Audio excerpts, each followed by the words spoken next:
ये कहानी है एक ई रैंक हंटर संग जिन वू की, जिसे दुनिया का सबसे कमजोर हंटर कहा जाता है और सभी लोग उसका मजाक उड़ाते हैं। पर वो उनकी बातों पर ध्यान नहीं देता, क्योंकि अपने पिता की मौत के बाद वो अकेला ही घर में कमाता है। उसे अपनी माँ के इलाज के लिए पैसे चाहिए, जो कि कोमा में है, और अपनी बहन को पढ़ाने की जिम्मेदारी भी उसी के ऊपर है। इसलिए सबसे कमजोर होने के बावजूद भी वो रोज अपनी जिंदगी खतरे में डालता है ताकि वो थोड़े बहुत पैसे कमा सके। पर एक दिन जब डंजन में सभी लोग उसे मरने के लिए छोड़कर चले जाते हैं, उसकी सेकंड अवेकनिंग होती है और वो दुनिया का अकेला हंटर बन जाता है जो कि अपने रैंक को लेवल अप कर सकता है। कहानी की शुरुआत में हमें 3 साल पहले का सीन दिखाया जाता है, जहां एक आइलैंड पर कई सारे मॉन्स्टर्स से हंटर्स लड़ रहे हैं। लेकिन वो एंट मॉन्स्टर्स बहुत ज्यादा स्ट्रॉन्ग हैं, तो उन पर हंटर्स के हमले का कोई असर नहीं होता और वो आसानी से उन सभी को हरा देते हैं और कईयों को बुरी तरह से घायल कर देते हैं। एक बंदा वहाँ मरने ही वाला था, तभी वहाँ पर एक हीलिंग हंटर पहुँच जाता है और वो उसे बचाकर उसके जख्मों को तुरंत ही हील भी कर देता है। लेकिन तभी वहाँ कुछ और मॉन्स्टर्स आ जाते हैं और हीलर पर अटैक करने लगते हैं। लेकिन तभी वहाँ पर उसके कुछ और साथी पहुंच जाते हैं और क्योंकि ये तीनों ही एस रैंक हंटर्स थे, इन्हें उनसे लड़ने में ज्यादा परेशानी नहीं हो रही थी। इसके तुरंत बाद ही वहाँ एक व्हाइट एंट मॉन्स्टर आ जाता है। उसके साइज को देखकर सभी को लगता है कि वो शायद उनका लीडर होगा, जिसके बाद वो दोनों हंटर्स मिलकर उससे लड़ने लगते हैं और बड़ी ही आसानी से उसे भी हरा देते हैं। लेकिन तभी वहाँ बहुत सारे व्हाइट मॉन्स्टर्स आ जाते हैं, जिससे वो समझ जाते हैं कि वो एंट मॉन्स्टर कोई लीडर नहीं था। तो वो दोनों ही अपनी पावर्स को बढ़ाकर उन सभी मॉन्स्टर्स को खत्म कर देते हैं और उनकी भयानक लड़ाई सिटी से भी लोग देख सकते थे। जहां ये हंटर, जिसका नाम चोई है, वो अपनी हंटर्स की आर्मी के साथ सही समय पर पहुंच जाता है, क्योंकि वहां सैकड़ों की तादाद में वही एंट मॉन्स्टर्स आ रहे हैं। वो अपने एक ही अटैक से सभी छोटी चींटियों को खत्म कर देता है और वो बड़ी चींटियां आगे बढ़ती रहती हैं, जिनसे लड़ने के लिए बाकी के हंटर्स आगे बढ़ते हैं। इस दुनिया में 10 साल पहले ऐसे पोर्टल्स अपीयर होना शुरू हुए, जो कि अलग अलग डायमेंशन से कनेक्ट होते हैं। इन पोर्टल्स के अंदर बहुत सारे मैजिकल बीस्ट और मॉन्स्टर्स होते हैं, जिनके ऊपर आम वेपन्स का कोई असर नहीं होता। उन्हें मारने के लिए हंटर्स की जरूरत पड़ती है। हंटर्स वो ह्यूमंस होते हैं जिन्होंने मैजिकल एबिलिटीज को अवेकन किया है। उनकी पावर्स के हिसाब से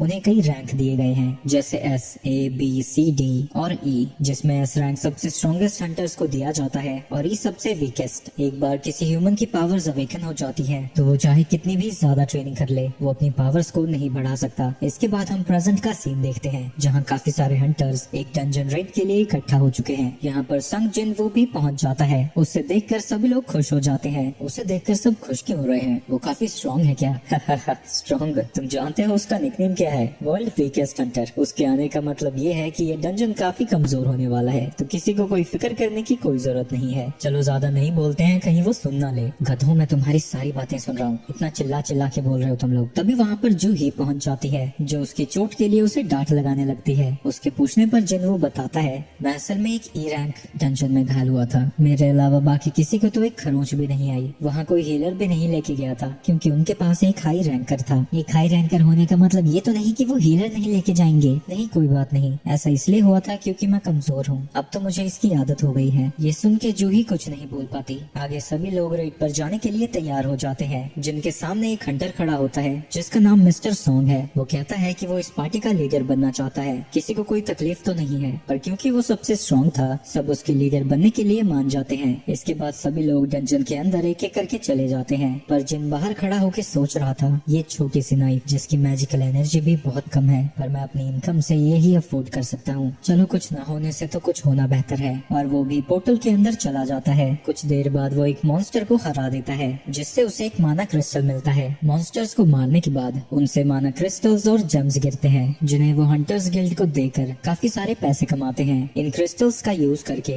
वेपन्स और मैजिकल आइटम्स बनते हैं, जो कि ताकतवर मॉन्स्टर्स को हराने में काम आते हैं। मॉन्स्टर जितना ज्यादा स्ट्रॉन्ग होता है, उसकी गिराई हुई मैजिकल आइटम्स उतनी ही ज्यादा कीमती होती है। तभी एक गॉब्लिन जिन के ऊपर हमला कर देता है, जिसे वो ब्लॉक तो कर देता है, पर इससे उसकी नाइफ पर क्रैक आ जाता है। किसी तरह जिन उस गॉब्लिन के अटैक्स को डॉज करता रहता है और मौका मिलते ही उसके ऊपर हमला कर देता है, पर उस क्रैक की वजह से उसकी नाइफ टूट जाती है और वो मॉन्स्टर उसे बुरी तरह से घायल कर देता है। पर इससे पहले पहले कि वो परलोक से हार जाता, वही थुलथुला हंटर आकर उसे बचा लेता है और जूही से कहता है कि वो जिन्वू को जल्दी से हील करे। जूही उसे हील करने लगती है और जिन देखता है कि बाकी सभी हंटर्स मॉन्स्टर्स से लड़ रहे हैं और कुछ समय में ही वो सभी मिलके उस डंजन के बॉस को हरा देते हैं। ये सब देखकर वो उदास हो जाता है। सब कुछ खत्म हो गया, मैं सिर्फ एक ई रैंक क्रिस्टल ही ले पाया। मैंने अपनी जिंदगी खतरे में सिर्फ इसके लिए डाली थी। तभी एक बंदा सभी हंटर्स को आवाज लगाता है और उन्हें बताता है कि यहाँ एक केव है। ये देखकर उन्हें लगने लगता है कि ये शायद एक डबल डंजन है, क्योंकि बॉस को हराने के बाद भी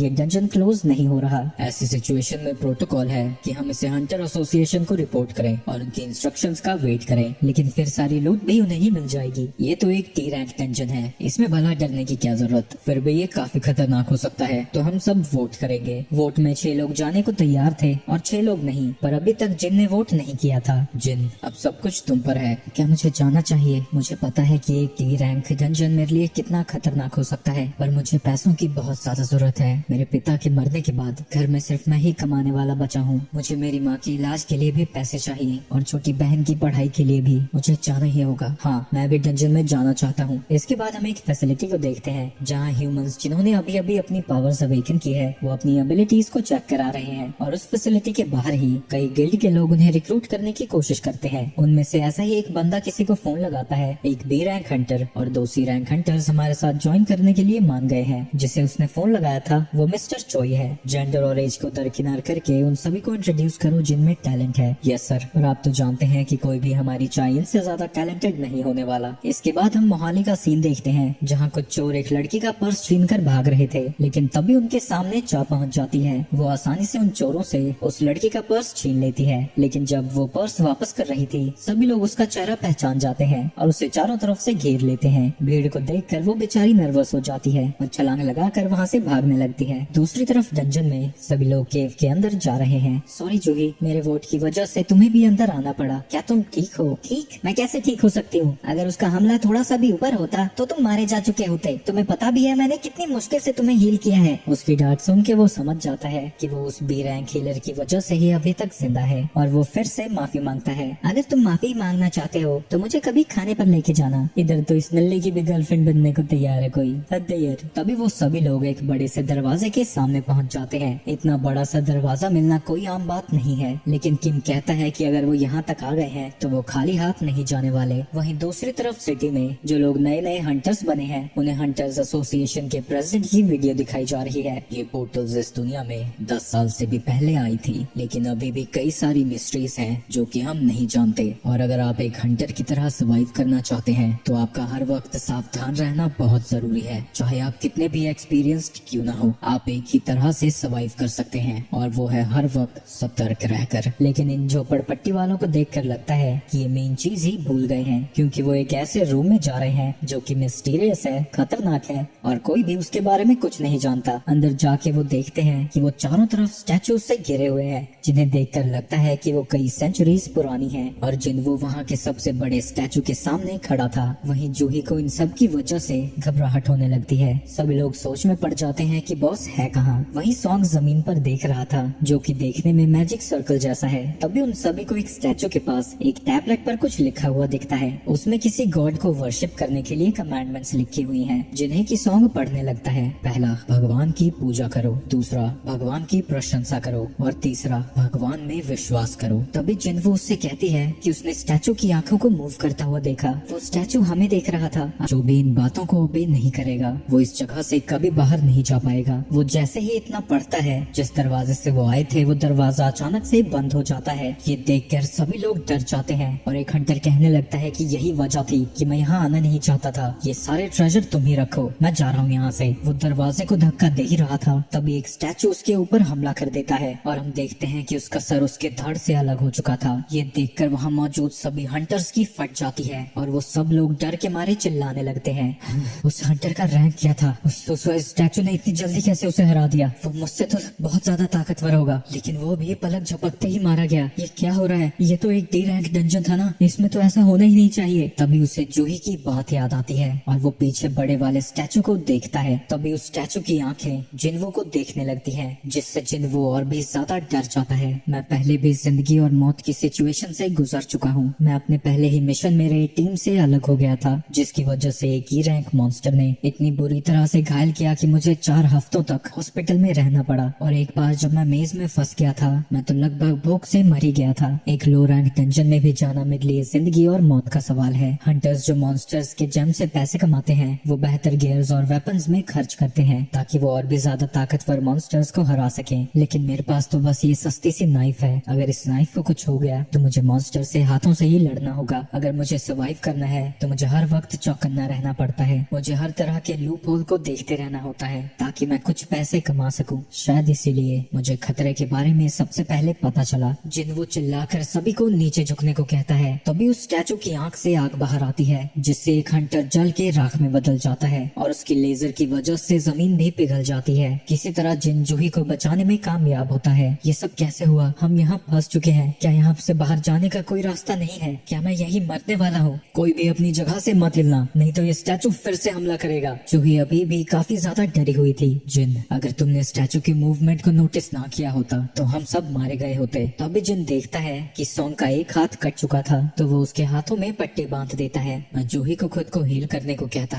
पर वो दिमागी रूप से काफी ज्यादा कमजोर है, इसलिए वो बी रैंक होने के बावजूद भी सिंपल रेड्स में ही हिस्सा लेती है। मैं भी कई बी रैंक डंजन्स में जा चुका हूँ और मैं ये साफ साफ देख सकता हूँ हमारे सामने जो मुसीबत है उसे एक एस रैंक डंजन में होना चाहिए। तभी जिनको उस टैबलेट पर लिखी हुई बातें याद आती है और जिनको लगता है कि जिस भगवान की उसमें बात हुई थी वो शायद वही स्टैचू है। तभी एक हंटर खड़ा होता है। मुझे अपनी स्पीड पर पूरा भरोसा है। मैं उसके अटैक करने से पहले यहाँ से चला जाऊंगा, लेकिन अपनी फुल स्पीड में भी वो इतना तेज नहीं होता कि वो स्टैचू से बच सके। ये देख के वो लोग और भी ज्यादा डर जाते हैं। ये स्टैचू हमें कभी भी मार सकता है। इसने अभी तक हमें जिंदा क्यों रखा है? मिस्टर सॉन्ग, पहली कमांडमेंट क्या थी? भगवान की पूजा करो। जिन किसी तरह हिम्मत करके खड़ा होता है, तभी उस स्टैचू की आंखें चमकने लगती है, पर एकदम से जिन वो नीचे बैठ जाता है और ऐसा करते ही वो स्टैचू शांत हो जाता है। सबके सब स्टैचू के सामने घुटने टेक कर बैठ जाओ। जब तक हमारे सर एक सर्टेन हाइट से नीचे है वो हमें कुछ नहीं करेगा। जिसके बाद वो सभी हंटर्स उस स्टैचू के सामने अपना माथा टेक देते हैं और ये देखते ही उस स्टैचू के चेहरे पर एक बड़ी सी स्माइल आ जाती है। ये देख के एक हंटर खड़ा हो जाता है और उसे देखकर बाकी के हंटर्स भी खड़े हो जाते हैं और उन्हें लगने लगता है कि अब उन्हें कुछ नहीं होगा। लेकिन तभी वो स्टैचू मूव करने लगता है। वो खड़ा होकर उन्हें कुचलने के लिए उनकी तरफ ही आने लगता है। हमें दूसरी कमांडमेंट भी पूरी करनी होगी, हमें उसकी प्रशंसा करनी होगी। ये सुन के एक हंटर आगे आता है और कहता है कि मुझे पता है कैसे करना है, लेकिन उसके शब्द गलत थे। तो वो स्टैचू उसे कुचल देता है, जिसके बाद वो एक लड़की को भी कुचल देता है। डर के सभी लोग उससे भागने लगते हैं। भागते वक्त पार्क सोचने लगता है कि वो नहीं मर सकता, वो अपनी फैमिली को अकेला कैसे छोड़ सकता है। लेकिन जैसे कि वो एक स्टैचू के पास खड़ा होता है, वो स्टैचू उसे बीच में से काट देता है। आखिर हम क्या प्रशंसा करें इसकी? ये भगवान कम शैतान ज्यादा है। तभी जिन नोटिस करता है कि कई स्टैचूज के हाथों में वेपन्स हैं, पर कुछ के हाथ में म्यूजिकल इंस्ट्रूमेंट्स हैं। सबके सब इंस्ट्रूमेंट्स वाले स्टैचू के सामने खड़े हो जाओ। सबसे पहले मिस्टर सॉन्ग एक स्टैचू के पास जाता है और उसके वहाँ जाते ही वो स्टैचू म्यूजिकल इंस्ट्रूमेंट बजाने लगती है। किम भी एक स्टैचू के पास जाकर खुद को बचा लेता है। जिन वो जूही के साथ एक स्टैचू के पास जाता है, लेकिन वो एक्टिवेट नहीं होता। तो वो समझ जाता है कि एक स्टैचू के पास एक ही बंदा खड़ा हो सकता है। तो जिन जूही को वहाँ छोड़कर किसी और स्टैचू की खोज में वहाँ से चला जाता है। लेकिन उस बड़े स्टैचू से बचने के चक्कर में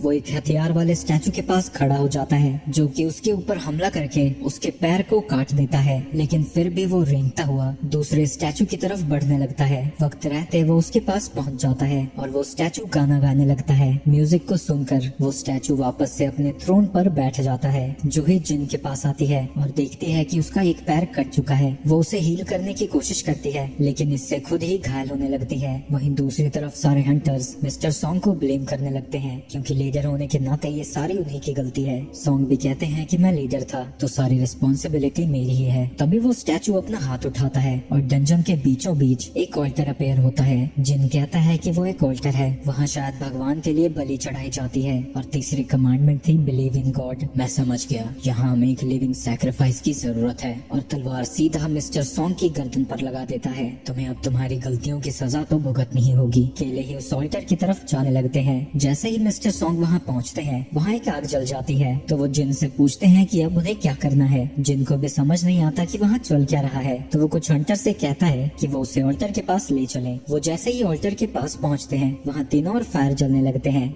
मिस्टर सॉन्ग, अगर हम यहाँ रुक गए तो क्या कोई हमें बचाने यहाँ आएगा? इस डंजन को ओपन हुए आज 7 दिन हो जाएंगे। हमारे रेस्क्यू होने से पहले ये स्टैचू हमें मार डालेगा। जानेंगे। आगे हमें पता चलता है कि अगर कोई पोर्टल 7 दिन तक ओपन रहता है तो उसका बैरियर टूट जाता है और सभी मॉन्स्टर्स इंसानी दुनिया में जा सकते हैं। इसके बाद हम डंजन के बाहर का सीन देखते हैं जहाँ जिन की बहन उनकी बीमार माँ से मिलने आई थी। उसकी माँ कोमा में है और वो उसे अपने आज के दिन के बारे में बताने लगती है। जिन बाकी के हंटर्स को भी अंदर बुलाता है जिससे वहाँ 2 और आग चलती है और उनके चारों तरफ एक ब्लू कलर का घेरा भी बन जाता है। ऐसा होते ही जिस दरवाजे से वो अंदर आए थे वो दरवाजा खुल जाता है। वो बाहर जाने के बारे में सोच ही रहे थे तभी एक ब्लू कलर की फ्लेम बुझ जाती है और उसके ऐसा होते ही सभी स्टैचूज उनकी तरफ बढ़ने लगते हैं। जिन वो देखता है कि जिस पर भी उसकी नजरें होती थी वो स्टैचू चलना बंद कर देता है तो वो सभी लोगों से कहता है कि वो स्टैचूज को देखते रहे। सभी लोग ऐसा ही करते हैं लेकिन एक लड़की बहुत ज्यादा डर जाती है और वो डर के मारे दरवाजे से बाहर चली जाती है। उसके जाते ही एक फ्लेम बुझ जाती है जिससे वो दरवाजा थोड़ा सा बंद हो जाता है। जिन इन सारी चीजों को समझने की कोशिश करने लगता है लेकिन तभी जिस हंटर ने उसे पकड़ा हुआ था वो भी दौड़ के वहाँ से बाहर चला जाता है। सभी लोग यहीं रुके रहो, ये ब्लू वाली फ्लेम्स टाइम के साथ बुझ रही हैं। शायद वो गॉड हमारा टेस्ट ले रहा है। अगर सभी फ्लेम्स को बुझने तक हम यहाँ रुक गए तो शायद हम सब यहाँ से जा सके। लेकिन किम, ऐसा भी तो हो सकता है कि फ्लेम्स के बुझते ही वो स्टैचू हमें मार दे। मुझे नहीं लगा था कि तुम्हारे जैसा हंटर हमारे लिए इतना यूजफुल होगा, पर मैं तुम्हारी मदद के लिए तुम्हारा शुक्रिया अदा करता हूँ। मुझे माफ कर दो जिन। जिसके बाद वो भी वहाँ से भाग जाता है। अब वहाँ सिर्फ 3 लोग ही बचे थे। सॉन्ग, जिन और जूही को यहाँ से जाने को कहता है। तब तक वो उन्हें देखता रहेगा लेकिन इतना माना यूज करने की वजह से जूही के पैर काम करना बंद कर देते हैं। तो जिन सॉन्ग से कहता है कि वो जूही को लेकर यहाँ से चले जाए। मेरा पैर तो वैसे ही कट चुका है, मैं कुछ नहीं कर पाऊंगा। जूही उससे छोड़कर नहीं जाना चाहती। तभी वो उसे अपना क्रिस्टल देता है। मुझे माफ करना, मैं तुम्हें डिनर पर तो नहीं ले जा पाया, पर इससे खुद के लिए कुछ खरीद लेना। जब मैं बाहर आऊंगा तो मुझे पैसे वापस कर देना। तभी सॉन्ग उसके गर्दन पर हमला करके जूही को बेहोश कर देता है और उसके साथ दरवाजे के बाहर चला जाता है। शुक्र है सिर्फ मैं ही मरने वाला हूँ। मुझे और इंश्योरेंस खरीद लेना चाहिए था, इससे मेरी फैमिली की और मदद हो जाती। वो एक तलवार उठा लेता है। तुम में से कोई ना कोई मेरे साथ तो जरूर आएगा, लेकिन भला वो इतने बड़े स्टैचूज के सामने क्या कर सकता था। वो स्टैचू उसे बुरी तरह से मारने लगते हैं जिससे उसका एक हाथ भी कट जाता है। वो स्टैचूज उसके ऊपर हमला करते रहते हैं। ये सब क्या हो रहा है? ये सब मेरे साथ ही क्यों हो रहा है? मैं भी स्ट्रॉन्ग बनना चाहता था, मैं कमजोर हूँ पर मैं जिंदा रहना चाहता हूँ। तब एक स्टैचू उसकी छाती में हमला करके उसे अपने वेपन पर टांग देता है और उसे एक सैक्रिफाइस की तरह ऑल्टर के सेंटर में फेंक देता है। प्लीज प्लीज, मैं मरना नहीं चाहता। एक स्टैचू उसे मारने ही वाला था तभी उसके सामने एक स्क्रीन आती है। न्यू क्वेस्ट एक्टिवेट हो चुका है। आपने प्लेयर बनने की सारी क्वालिफिकेशन पूरी कर ली है। क्या आप इसे एक्सेप्ट करना चाहेंगे? अगर आपने एक्सेप्ट नहीं किया तो आपका दिल 0.02 सेकंड्स में धड़कना बंद हो जाएगा। जिन वो यस कहता है। इसके 3 दिन बाद जिन को एक हॉस्पिटल में होश आता है और वो देखता है कि उसके हाथ और पैर दोनों ही सही सलामत हैं। जिन को लगने लगता है कि वो सारी चीजें एक बुरा सपना थी। तभी हंटर एसोसिएशन से 2 लोग उससे मिलने आते हैं, जिनमें से एक का नाम वो था और दूसरे का कैंग। वो उसे बताते हैं कि वो 3 दिन से बेहोश था। तो जिन उनसे जूही और सॉन्ग के बारे में पूछता है। वो उसे बताते हैं कि वो ठीक है, पर क्योंकि सॉन्ग का एक हाथ कट चुका है तो शायद वो हंटिंग छोड़ देंगे। और जूही की मेंटल स्टेट बहुत खराब है, उसकी साइकोलॉजिकल ट्रीटमेंट चल रही है, पर शायद वो भी दोबारा हंटिंग पर ना जाए। तुम्हारी पूरी टीम में से सिर्फ 6 हंटर्स ही जिंदा बच पाए हैं। हंटिंग खतरनाक काम है लेकिन ऐसी चीजें होना काफी रेयर है। और जब एक टीम व्हाइट टाइगर गिल्ड के साथ अंदर गई वहाँ हमें तुम मिले, लेकिन जैसा बाकी के सर्वाइवर्स ने बताया था वहाँ कोई भी स्टैचू नहीं था। अगर हमें वहाँ कोई डेड बॉडी ना मिलती तो हम ये सारी चीजों को झूठ मान सकते थे और सबके जिम्मेदार तुम ठहराए जाते, पर ऐसा नहीं है। जिनवू, क्या तुमने रीअवेकनिंग एक्सपीरियंस की है? अवेकनिंग के बाद कोई भी हंटर अपनी पावर्स को नहीं बढ़ा पाता, लेकिन कुछ रेयर हंटर्स होते हैं जो कि रीअवेकनिंग एक्सपीरियंस करते हैं, जिसके बाद वो सीधा ए रैंक या फिर एस रैंक हंटर्स बनते हैं। वो उसके पास एक मैजिक डिटेक्टर रखता है और जिन खुशी खुशी उसके ऊपर अपना हाथ रखता है। उन सबको इसलिए लग रहा था कि जिनवू ने सेकंड अवेकनिंग एक्सपीरियंस की है, क्योंकि सर्वाइवर्स के हिसाब से वो स्टैचूज बहुत ज्यादा स्ट्रॉन्ग थे। तो वहाँ कोई ई रैंक हंटर तो सर्वाइव कर ही नहीं पाता, उसके लिए उसे ई रैंक या फिर एस रैंक होना होगा। लेकिन उसका पावर लेवल 10 दिखता है, यानी वो अभी भी ई रैंक है। किसी भी ई रैंक हंटर का स्कोर भी कम से कम 70 आता है, इसका तो 10 है। ये तो एक आम आदमी है। उन्हें समझ नहीं आता कि इतना कमजोर आदमी वहाँ से बाहर कैसे आ गया। इन सालों ने फालतू में मुझे एक्साइटेड कर दिया और लगता है वो लोग इस स्क्रीन को नहीं देख पा रहे थे। तभी उससे मिलने उसकी बहन पहुँच जाती है और उसे डांट लगाने लगती है। लंबी चौड़ी डांट सुनाने के बाद वो उससे कहती है कि अगर फिर से उसने अपनी जिंदगी खतरे में डाली तो वो स्कूल छोड़कर काम पे लग जाएगी, ताकि उसे फिर से ऐसा ना करना पड़े। मैं वादा करता हूँ कि ऐसा दोबारा नहीं होगा। मुझे एक बात बताओ, क्या तुम्हें ये स्क्रीन दिख रही है? लेकिन लेकिन जीना को कुछ नहीं दिख रहा था। अच्छा जिन, एक बात बताओ, तुमने तो काफी सारी गेम्स खेली है ना, अनरीड मैसेजेस को कैसे खोलते हैं? तुम्हें मैसेजेस को बस ओपन करना होगा। Messages open? हाँ, उसके इतना कहते ही उसके मैसेजेस खुल जाते हैं। सिस्टम उसे बताता है कि वो उसकी ताकत बढ़ाने के लिए है, पर अगर उसने इसे फॉलो नहीं किया तो उसे पनिशमेंट भी दी जाएगी और उसे कई रिवॉर्ड्स भी मिले हैं, पर उसे कुछ नहीं पता कि यहाँ चल क्या रहा है। तो वो अपने डेली क्वेस्ट को एक्सेप्ट कर लेता है। उस क्वेस्ट में उसके पास काफी सारे गोल थे, जैसे 100 पुशअप्स, 100 सेटअप्स, 100 स्क्वाट्स और 10 किलोमीटर दौड़ना। अगर उसने इसे कंप्लीट नहीं किया तो उसे सजा मिलेगी। अबे मजाक कर रहा है क्या? अभी तो मैं रिकवर भी नहीं हुआ और हॉस्पिटल में क्या दौड़ूंगा, सोने दे मुझे। दूसरी तरफ चोई चाही को कह रहे थे कि वो एक बी रैंक रेड में इंस्ट्रक्टर की तरह जा रही है। इस रेड से वो अपने नए रिक्रूट्स को ट्रेन और टेस्ट करने वाले हैं और उनके हिसाब से इस जॉब के लिए चाही सबसे बेहतर है। मुझे नहीं लगता कि मैं लोगों को सिखा सकती हूँ, तुम्हें बस लड़ना है, बाकी सब वो तुम्हें देखकर खुद सीख जाएंगे। हमारा गिल्ड इस कंट्री के टॉप 5 गिल्ड्स में से एक है, पर इंटरनेशनल स्टेज पर हम कुछ भी नहीं है। हंटर्स का लेवल भले ही ना बढ़ सकता हो, लेकिन प्रैक्टिस से उनकी कॉम्बैट स्किल तो इम्प्रूव की जा सकती है। वहीं किसी और जगह एक और पोर्टल खुल जाता है जो कि रास्ते के बीचों बीच था। वहीं हॉस्पिटल में जिन सो रहा था। तभी रात के 12 बज जाते हैं और नोटिफिकेशन उसे बताती है कि उसने अपना क्वेस्ट पूरा नहीं किया। तभी वहाँ जमीन हिलने लगती है और वो जैसे ही बेड से गिरता है वो देखता है कि वो एक डेजर्ट में पहुंच चुका है, जहाँ उसके पीछे एक सेंटिपीड मॉन्स्टर आ जाता है और सामने की स्क्रीन से उसे पता लगता है कि डेली क्वेस्ट पूरा ना करने की सजा के तौर पर उसे 4 घंटों तक इस मॉन्स्टर से बचना होगा। दूसरी तरफ नर्सेस हॉस्पिटल में देखती हैं कि जिन वहाँ नहीं है और वो उसे ढूंढने लगते हैं। वहीं जिन अभी भी उसी मॉन्स्टर से भाग रहा है और वो मॉन्स्टर उसे खाने ही वाला था, लेकिन ऐन वक्त पर टाइमर खत्म हो जाता है और पेनल्टी खत्म होते ही वो वापस से हॉस्पिटल में आ जाता है। टास्क को पूरा करने के लिए उसे एक रिवॉर्ड भी मिलता है, पर वो पहले ही बेहोश हो चुका था। कुछ दिन बाद जिन अपनी बहन को बता रहा था कि थोड़े दिन में ही वो घर वापस आ जाएगा। दूसरी तरफ जूही को एक डी रैंक डंजन में जाने का ऑफर आता है, लेकिन जूही वहाँ जाने से मना कर देती है। तभी वो बंदा उसे बताता है कि जिन वो पूरी तरह से ठीक हो गया है। ये सुन के वो खुश हो जाती है और हॉस्पिटल में उससे मिलने जाती है। वहाँ नर्सेस बात कर रही थी, देखो उसे, वो हर दिन की तरह फिर से बाहर जाके ट्रेनिंग कर रहा है। हंटर्स बाकी लोगों से जल्दी रिकवर करते हैं, पर फिर भी मैंने उसे आराम करने को कहा था, लेकिन फिर भी वो नहीं माना। वहीं जिन ने अपना डेली क्वेस्ट अब पूरा कर लिया है। मुझे होश में आए हुए आज चौथा दिन है और अब मुझे थोड़ी थोड़ी चीजें समझ आने लगी हैं। पहला, ये स्क्रीन कोई मेरी इमेजिनेशन नहीं है, और दूसरा, अगर मैं अपने डेली क्वेस्ट को पूरा करता हूँ तो मुझे 3 रिवॉर्ड मिलते हैं, जिसमें से पहला है फुल रिकवरी, जिससे मैं पूरी तरह से रिकवर हो जाता हूँ। दूसरा है एबिलिटी पॉइंट्स, जिन्हें मैं उन एबिलिटीज में डाल सकता हूँ जिन्हें मैं इम्प्रूव करना चाहता हूँ। जब भी मैं अपनी एबिलिटी पॉइंट्स को यूज करता हूँ, मैं अपने शरीर में आई हुई इम्प्रूवमेंट्स को महसूस कर पाता हूँ। और मेरे पास एक इन्वेंटरी भी है जो कि बिल्कुल गेम की तरह है। उससे डेली क्वेस्ट को कंप्लीट करने पर एक बॉक्स भी मिलता है जिसमें की एक की थी। वो एक डंजन में जाने की है जिसकी लोकेशन उसे नोटिफिकेशन स्क्रीन में दिखती है। डंजन का नाम सुनते ही उसे वही स्टैचू याद आने लगता है। इसके बाद वो अपनी मॉम से मिलने जाता है और हम 4 साल पहले का सीन देखते हैं, जहाँ उसकी माँ अचानक से ही बेहोश हो गई थी। और जब वो उसे हॉस्पिटल लेकर जाते हैं, डॉक्टर उसे बताते हैं कि उसकी मॉम इंटरनल स्लम्बर में चली गई है। ये एक ऐसी कंडीशन है जो कि पोर्टल्स के अपीयर होने के बाद ही शुरू हुई है और 1000 लोगों में से किसी एक को ही होती है। माना जाता है कि ये उन्हें होता है जिनकी बॉडी मैजिक को हैंडल नहीं कर पाती। अभी तक मेडिकल टेक्नोलॉजी इतनी आगे नहीं बढ़ी है कि वो इस चीज का इलाज कर सके, तो वो उसे बस जिंदा ही रख सकते हैं। उस दिन के बाद से ही अपनी माँ का इलाज करने के लिए उसने काम करना शुरू कर दिया था। तभी एक दिन उसे पता लगता है कि उसने पावर्स अवेकन कर ली हैं। इससे मैं और भी ज्यादा पैसे कमा पाऊंगा और माँ का इलाज कराऊंगा। लेकिन जब वो अपने पहले मिशन पर जाता है, वो किसी भी काम का नहीं था, तो सारे हंटर्स उसके साथ कुछ भी शेयर करने से मना कर देते हैं। वही प्रेजेंट में जिन उसी जगह पर पहुंचा हुआ है जहाँ स्क्रीन ने बताया था कि उसे डंजन मिलेगा। मुझे अपनी सर्वाइवल स्किल्स पर यकीन है, अगर मैं किसी मुसीबत में फंसा तो जरूर वहाँ से बचकर भाग आऊंगा। और वो उस चाबी का यूज करता है और उस दरवाजे के अंदर चला जाता है। उसके सामने नोटिफिकेशन आती है कि वो एक इंस्टेंस डंजन के अंदर आया है और उसके पीछे का दरवाजा भी बंद हो जाता है। तभी एक लड़की उसके सामने से ही गुजरती है और वो समझ जाता है कि एक अलग ही डायमेंशन है, ये शायद बाकी के डंजन से अलग है। अरे यार, अब मैं करूँगा क्या? मैंने तो सोचा था कि अगर कोई मुसीबत पड़ी तो यहाँ से भाग जाऊंगा, पर ये तो दरवाजा ही बंद है। तभी नोटिफिकेशन उसे बताती है कि वो इस डंजन से तब तक बाहर नहीं जा सकता जब तक वो यहाँ के बॉस को न हरा दे या फिर एक टेलीपोर्टेशन स्टोन का यूज करे। अरे बालक बुद्धि, मैं तो किसी रैंक मॉन्स्टर को भी नहीं हरा सकता, तो मैं अकेला डंजन कैसे क्लियर करूंगा?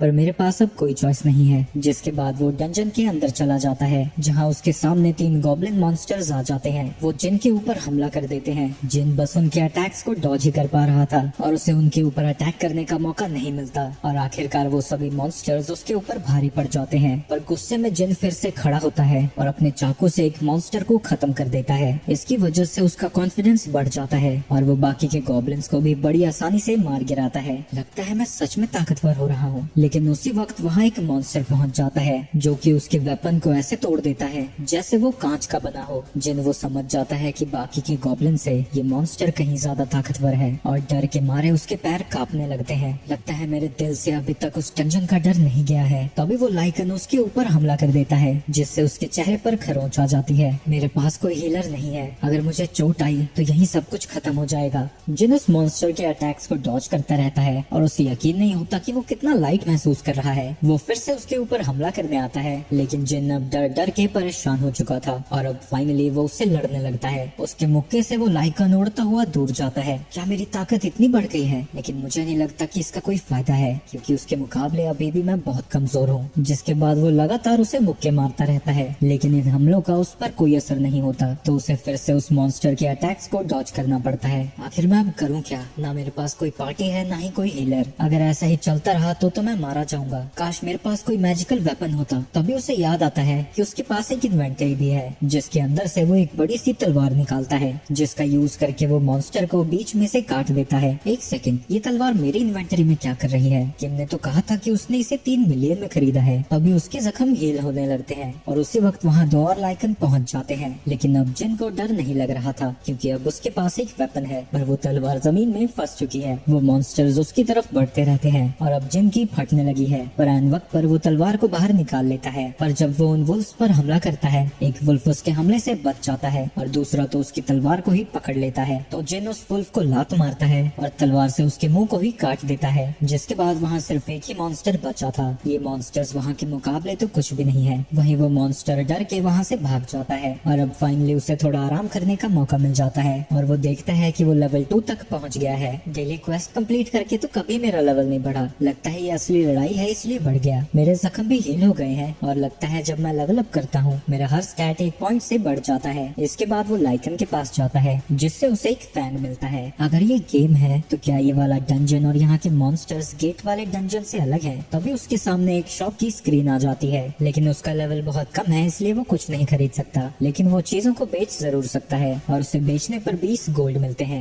इसकी वैल्यू कितनी होगी? पर मैं ई रैंक डंजन में हूँ तो ज्यादा तो होने से रहा। अब मुझे क्या करना चाहिए? बिना बॉस को हराए मैं बाहर तो जाने से रहा और इतनी जल्दी मुझे टेलीपोर्टेशन स्टोन भी नहीं मिलेगा। लेकिन अगर मैं ऐसे ही बैठा रहा तो भूख से ही मर जाऊंगा। अगर मैं बॉस को हराना चाहता हूँ तो मुझे मॉन्स्टर्स को मारकर अपने लेवल को बढ़ाना होगा। इतना बोलते ही उसके सामने बहुत सारे लाइकन मॉन्स्टर्स आ जाते हैं। जिन हिम्मत जुटाता है और उन वुल्फ से लड़ना शुरू कर देता है। मैं तुमसे आसानी से नहीं मरने वाला पर मुझे पता है कि तुम भी हार नहीं मानोगे। पर इसी में तो मजा है, तभी तो मेरा लेवल बढ़ेगा और मेरी ताकत भी। जिन सभी मॉन्स्टर्स को मारता रहता है और उसके सामने नोटिफिकेशन पे नोटिफिकेशन आती रहती है। जब वो सभी मॉन्स्टर्स को मार देता है उसे फाइनल नोटिफिकेशन आती है, उसे वुल्फ असासिन का टाइटल मिला था। वहीं बाहर कुछ लोग एक पोर्टल के सामने से गुजरते हैं और उन्हें समझ नहीं आता कि अभी तक हंटर्स इसे बंद क्यों नहीं कर पाए। वहीं जिन नोटिस करता है कि लड़ते लड़ते उसकी स्वॉर्ड अब टूटने लगी है। तभी उसे एक नोटिफिकेशन आती है जो उसे बताती है कि एक वुल्फ असासिन बनने से उसके क्या फायदे हैं। जब वो किसी एनिमल टाइप मॉन्स्टर से लड़ेगा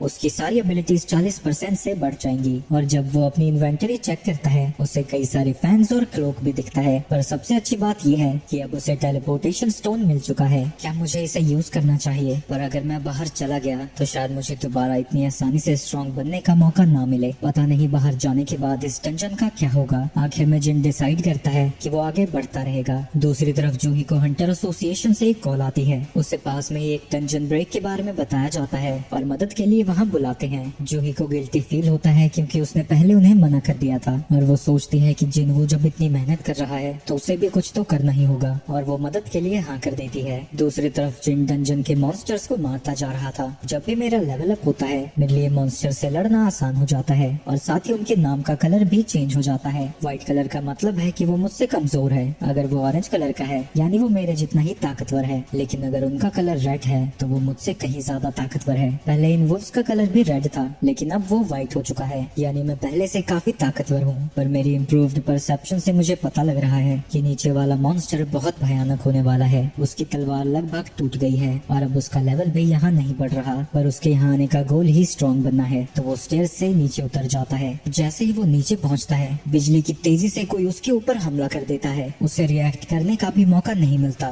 इससे उसकी तलवार भी बीच में से टूट जाती है और उसके सामने एक सर्पेंट मॉन्स्टर आता है। इतना लेवल अप करने के बाद भी उस मॉन्स्टर का नाम ऑरेंज में दिख रहा है। इस डंजन का बॉस तो यही मॉन्स्टर है। मुझे नहीं लगता कि इसकी थिक स्केल्स को मेरी तलवार से कुछ होने वाला है। वो जानता है कि बिना वेपन के लड़ना अपनी मौत को दावत देना है। उस मॉन्स्टर के अगले हमले की वजह से जिन पानी में गिर जाता है, लेकिन वो मॉन्स्टर पानी में भी उसका पीछा नहीं छोड़ता। जिन गन्ने की बोरी की तरह इधर से उधर उड़ता रहता है और यहाँ तक कि उसके ऊपर एक ट्रेन भी फेंकी जाती है। उसे लगा था कि वो अब ताकतवर हो गया है, लेकिन अब वो समझ चुका है कि ये काफी नहीं था और वो सोच में पड़ जाता है कि आखिर मुझे कितना स्ट्रॉन्ग बनना होगा। कब मैं दूसरों के लिए बोझ बनना बंद करूंगा। उसे मिस्टर सॉन्ग की बात याद आती है। सभी लोग तुम्हें सबसे वीकेस्ट हंटर कहते हैं। अगर तुम उन सभी को गलत साबित करना चाहते हो तो तुम्हें कड़ी ट्रेनिंग करनी होगी। तभी वो मॉन्स्टर फिर से जिन पर हमला कर देता है और उसे कूदते कूदते एक अलग ही एरिया में ले जाता है। मुझे वो निकनेम इसलिए दिया गया था क्योंकि मैं सबसे कमजोर था। जिनके पास ताकत होती है वो हर सिचुएशन में ऊपर होते हैं, लेकिन कमजोरों का ताकतवर के पास कोई काम नहीं होता। वो सिर्फ डर के मारे कांपते हैं और लूजर्स की तरह सब कुछ होता हुआ देखते हैं। कमजोर कितना ही चालाक, तेज या समझदार हो, अगर उसका सामना ताकत से है तो वो हमेशा हारेगा। तो जिन वो अपनी पूरी जीत जान लगाकर उस मॉन्स्टर पर हमला करने लगता है। वो उसके ऊपर चढ़ जाता है, लेकिन वो मॉन्स्टर उसे दीवार पर मारकर नीचे गिरा देता है। मैं ताकतवर बन के रहूंगा। उसकी पूरी बॉडी ग्लो करने लगती है। मैं इतनी जल्दी हार नहीं मान सकता। उस मॉन्स्टर के सामने ये चीज कुछ भी नहीं है। लड़ते लड़ते जिनवो उस मॉन्स्टर को अपने हाथों से पकड़ लेता है। जिनवो ने अपने सारे पॉइंट्स स्ट्रेंथ में डाल दिए थे और अब वो उसे यूज करने लगता है। वो अपनी पूरी जान लगाकर उस मॉन्स्टर के स्केल्स को तोड़ने लगता है। स्नेक उसे गिराने की कोशिश करता है, लेकिन जिन उसे नहीं छोड़ता और वो अपनी पूरी ताकत लगाकर उस मॉन्स्टर का गला दबा के मार देता है। तभी उसके सामने एक नोटिफिकेशन आती है और उसे पता लगता है कि वो कई बार लेवल अप हो चुका है। जिन स्माइल करता है, आखिरकार मेरी ताकत थोड़ी तो बढ़ी गई। जिसके बाद उस मॉन्स्टर को हराने की वजह से उसे एक खतरनाक सा डैगर मिलता है, जो कि किंग की स्वॉर्ड से दुगनी ताकतवर है और उसमें पैरालिसिस और ड्रेन की एबिलिटी भी है। और साथ ही उसे एक पॉइजन भी मिलता है, जिससे उसकी स्किन तो मजबूत हो जाएगी, पर वो उसके मसल्स की ऐसी की तैसी कर देंगे। और क्योंकि उसने बॉस को हरा दिया था, वो डंजन खत्म हो जाता है और जिन वो एक ट्रेन स्टेशन में खड़ा था।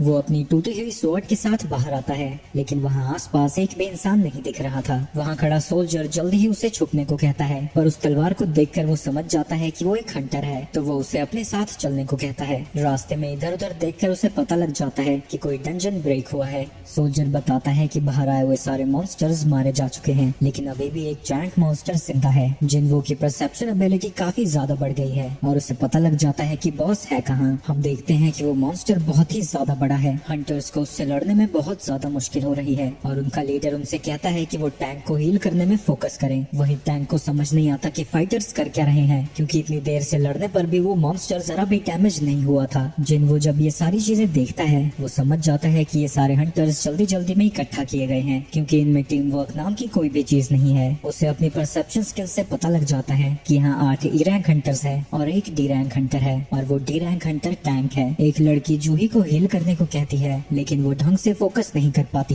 क्योंकि आंख बंद करते ही उसे वही डंजन याद आने लगता है। ये देख के जिन समझ जाता है कि जूही अभी तक उस सदमे से बाहर नहीं आ पाई है, बिल्कुल उसी की तरह। एक सेकंड, ये तो एक डी रैंक बॉस है ना, तो जिससे मैं लड़के आया हूँ उससे तो ये बहुत कमजोर है। अगर मैं बस उसका डिफेंस बैरियर तोड़ दूं तो वो लोग उसे हरा देंगे। जिन अपनी टूटी हुई तलवार को उस मॉन्स्टर के ऊपर फेंक देता है, जिससे उसका बैरियर टूट जाता है, जिसके बाद वो सभी लोग उसे हरा देते हैं। डी रैंक हंटर को यकीन नहीं होता कि जिसपे वो इतनी देर से हमला कर रहे थे, वो एक टूटी हुई तलवार से हार गया, और वो वहाँ खड़े सोल्जर से पूछता है कि इसे किसने फेंका था। सोल्जर उसे बताने लगता है, पर जिन वो तब तक वहाँ से जा चुका था। वो जरूर एक हाई रैंकिंग हंटर होगा। मुझे नहीं लगा था कि मैं एक ही हमले में उसे हरा दूंगा। लगता है वो पहले से ही काफी कमजोर हो गया था। और जूही सोचने लगती है कि क्या वो जिनवो था। आगे जिन को रोज डेली क्वेस्ट मिलते रहते हैं, जिन्हें कंप्लीट कर करके वो अपना लेवल अप करता रहता है। वहीं दूसरी तरफ हॉस्पिटल की सारी लड़कियां अपने जिनवो पर लट्टू हो रखी हैं। वो कहने लगती हैं कि वो जब आया था तो बड़ा ही पतला सुतला था, पर अब बहुत ज्यादा हैंडसम हो गया है और ऊपर से बहुत अच्छी बॉडी भी है उसकी। जिन एक्सरसाइज ही कर रहा था, तभी एक नर्स उसके रूम में आ जाती है और उसकी बॉडी को देखकर शर्मा जाती है। वो उससे पूछती है कि क्योंकि वो आज डिस्चार्ज होने वाला है तो वो कैसा महसूस कर रहा है। वो कहता है कि वो बहुत अच्छा है, तो वो उसे डिस्चार्ज के डॉक्यूमेंट्स फिल करने को दे देती है। जिन थैंक यू बोलकर वहाँ से जा ही रहा था, तभी वो नर्स उसे रोक कर उसका फोन नंबर मांग लेती है। ये मेरा नंबर क्यों मांग रही है। अच्छा, इसने टेस्ट रिजल्ट देने होंगे ना, जिसके बाद वो उसे नंबर दे देता है। इसके बाद हम एक न्यूज इंटरव्यू देखते हैं जहाँ की बाइक बैठा हुआ था, जो कि एक एस रैंक हंटर है जिसने उन जायंट एंट्स को मारा था। वो इस कंट्री के 7 एस रैंक हंटर्स में से एक है। इंटरव्यूअर के पूछने पर वो उसे बताने लगता है कि वो खुद को मेंटेन करने के लिए रोज ट्रेनिंग करता है। दूसरी तरफ जिन्हा स्कूल जा रही थी, तभी वो अपने भाई को देखती है और उससे पूछती है कि क्या वो ट्रेनिंग कर रहा है, और ऊपर से उसकी हाइट भी पहले से लंबी हो गई है। हाँ, शायद ट्रेनिंग की वजह से हुआ है। जिसके बाद वो उसे छाता देकर स्कूल भेज देता है। उसके जाने के बाद वो सोचने लगता है कि उसे अपनी पॉइंट्स को किस एबिलिटी में लगाना चाहिए। वो ये सब सोच ही रहा था, तभी उसके मकान मालिक का फोन आ जाता है। जिन घबराया हुआ उसका फोन उठाता है। तुमने अभी तक अपना किराया नहीं भरा है, लेकिन अगर तुम्हें कोई दिक्कत है तुम बाद में भी भर सकते हो। नहीं, मुझे कोई दिक्कत नहीं है, थोड़े समय में मैं भर दूंगा। अब मैं पहले से ताकतवर हो गया हूँ और गॉब्लिन्स को तो आसानी से मार सकता हूँ, तो किराया भरना मेरे लिए कोई बड़ी बात नहीं है। इसके बाद वो ऑनलाइन जॉब्स को ढूंढने लगता है। अगर मुझे ज्यादा पैसे कमाने हैं तो मुझे हाई रैंकिंग गेट में जाना होगा, लेकिन मेरा रैंक तो सिर्फ ई है। क्या मुझे दोबारा से टेस्ट देना चाहिए? लेकिन अगर मैंने टेस्ट दिया तो मेरे ऊपर बहुत ज्यादा अटेंशन आ जाएगी, क्योंकि सेकंड अवेकनिंग बहुत ज्यादा रेयर होती है और ऊपर से ऐसा कोई इंसान नहीं है जो कि अपना लेवल इंक्रीज करके अपनी ताकत बढ़ा सकता हो। जिसके बाद वो जॉब लिस्टिंग्स देखने लगता है, जहाँ की एक जॉब को देखकर वो शॉक हो जाता है और अपने डेली क्वेस्ट को कंप्लीट करता हुआ वहाँ पहुँच जाता है, जहाँ वो एक हांग नाम के हंटर से मिलता है। हांग उससे माफी मांगता है क्योंकि उसका सारा ग्रुप जिन वो को सबसे वीकेस्ट हंटर मानता है, पर जिन कहता है कि उसे तो इन सब की आदत है। असल में ये एक सी रैंक मिशन है और हमें इस गेट को एंटर करने के लिए 8 लोगों की जरूरत थी, तो हमें तुम्हारी जरूरत सिर्फ कोटा पूरा करने के लिए ही है। और क्योंकि तुम लड़ाई नहीं करने वाले हो,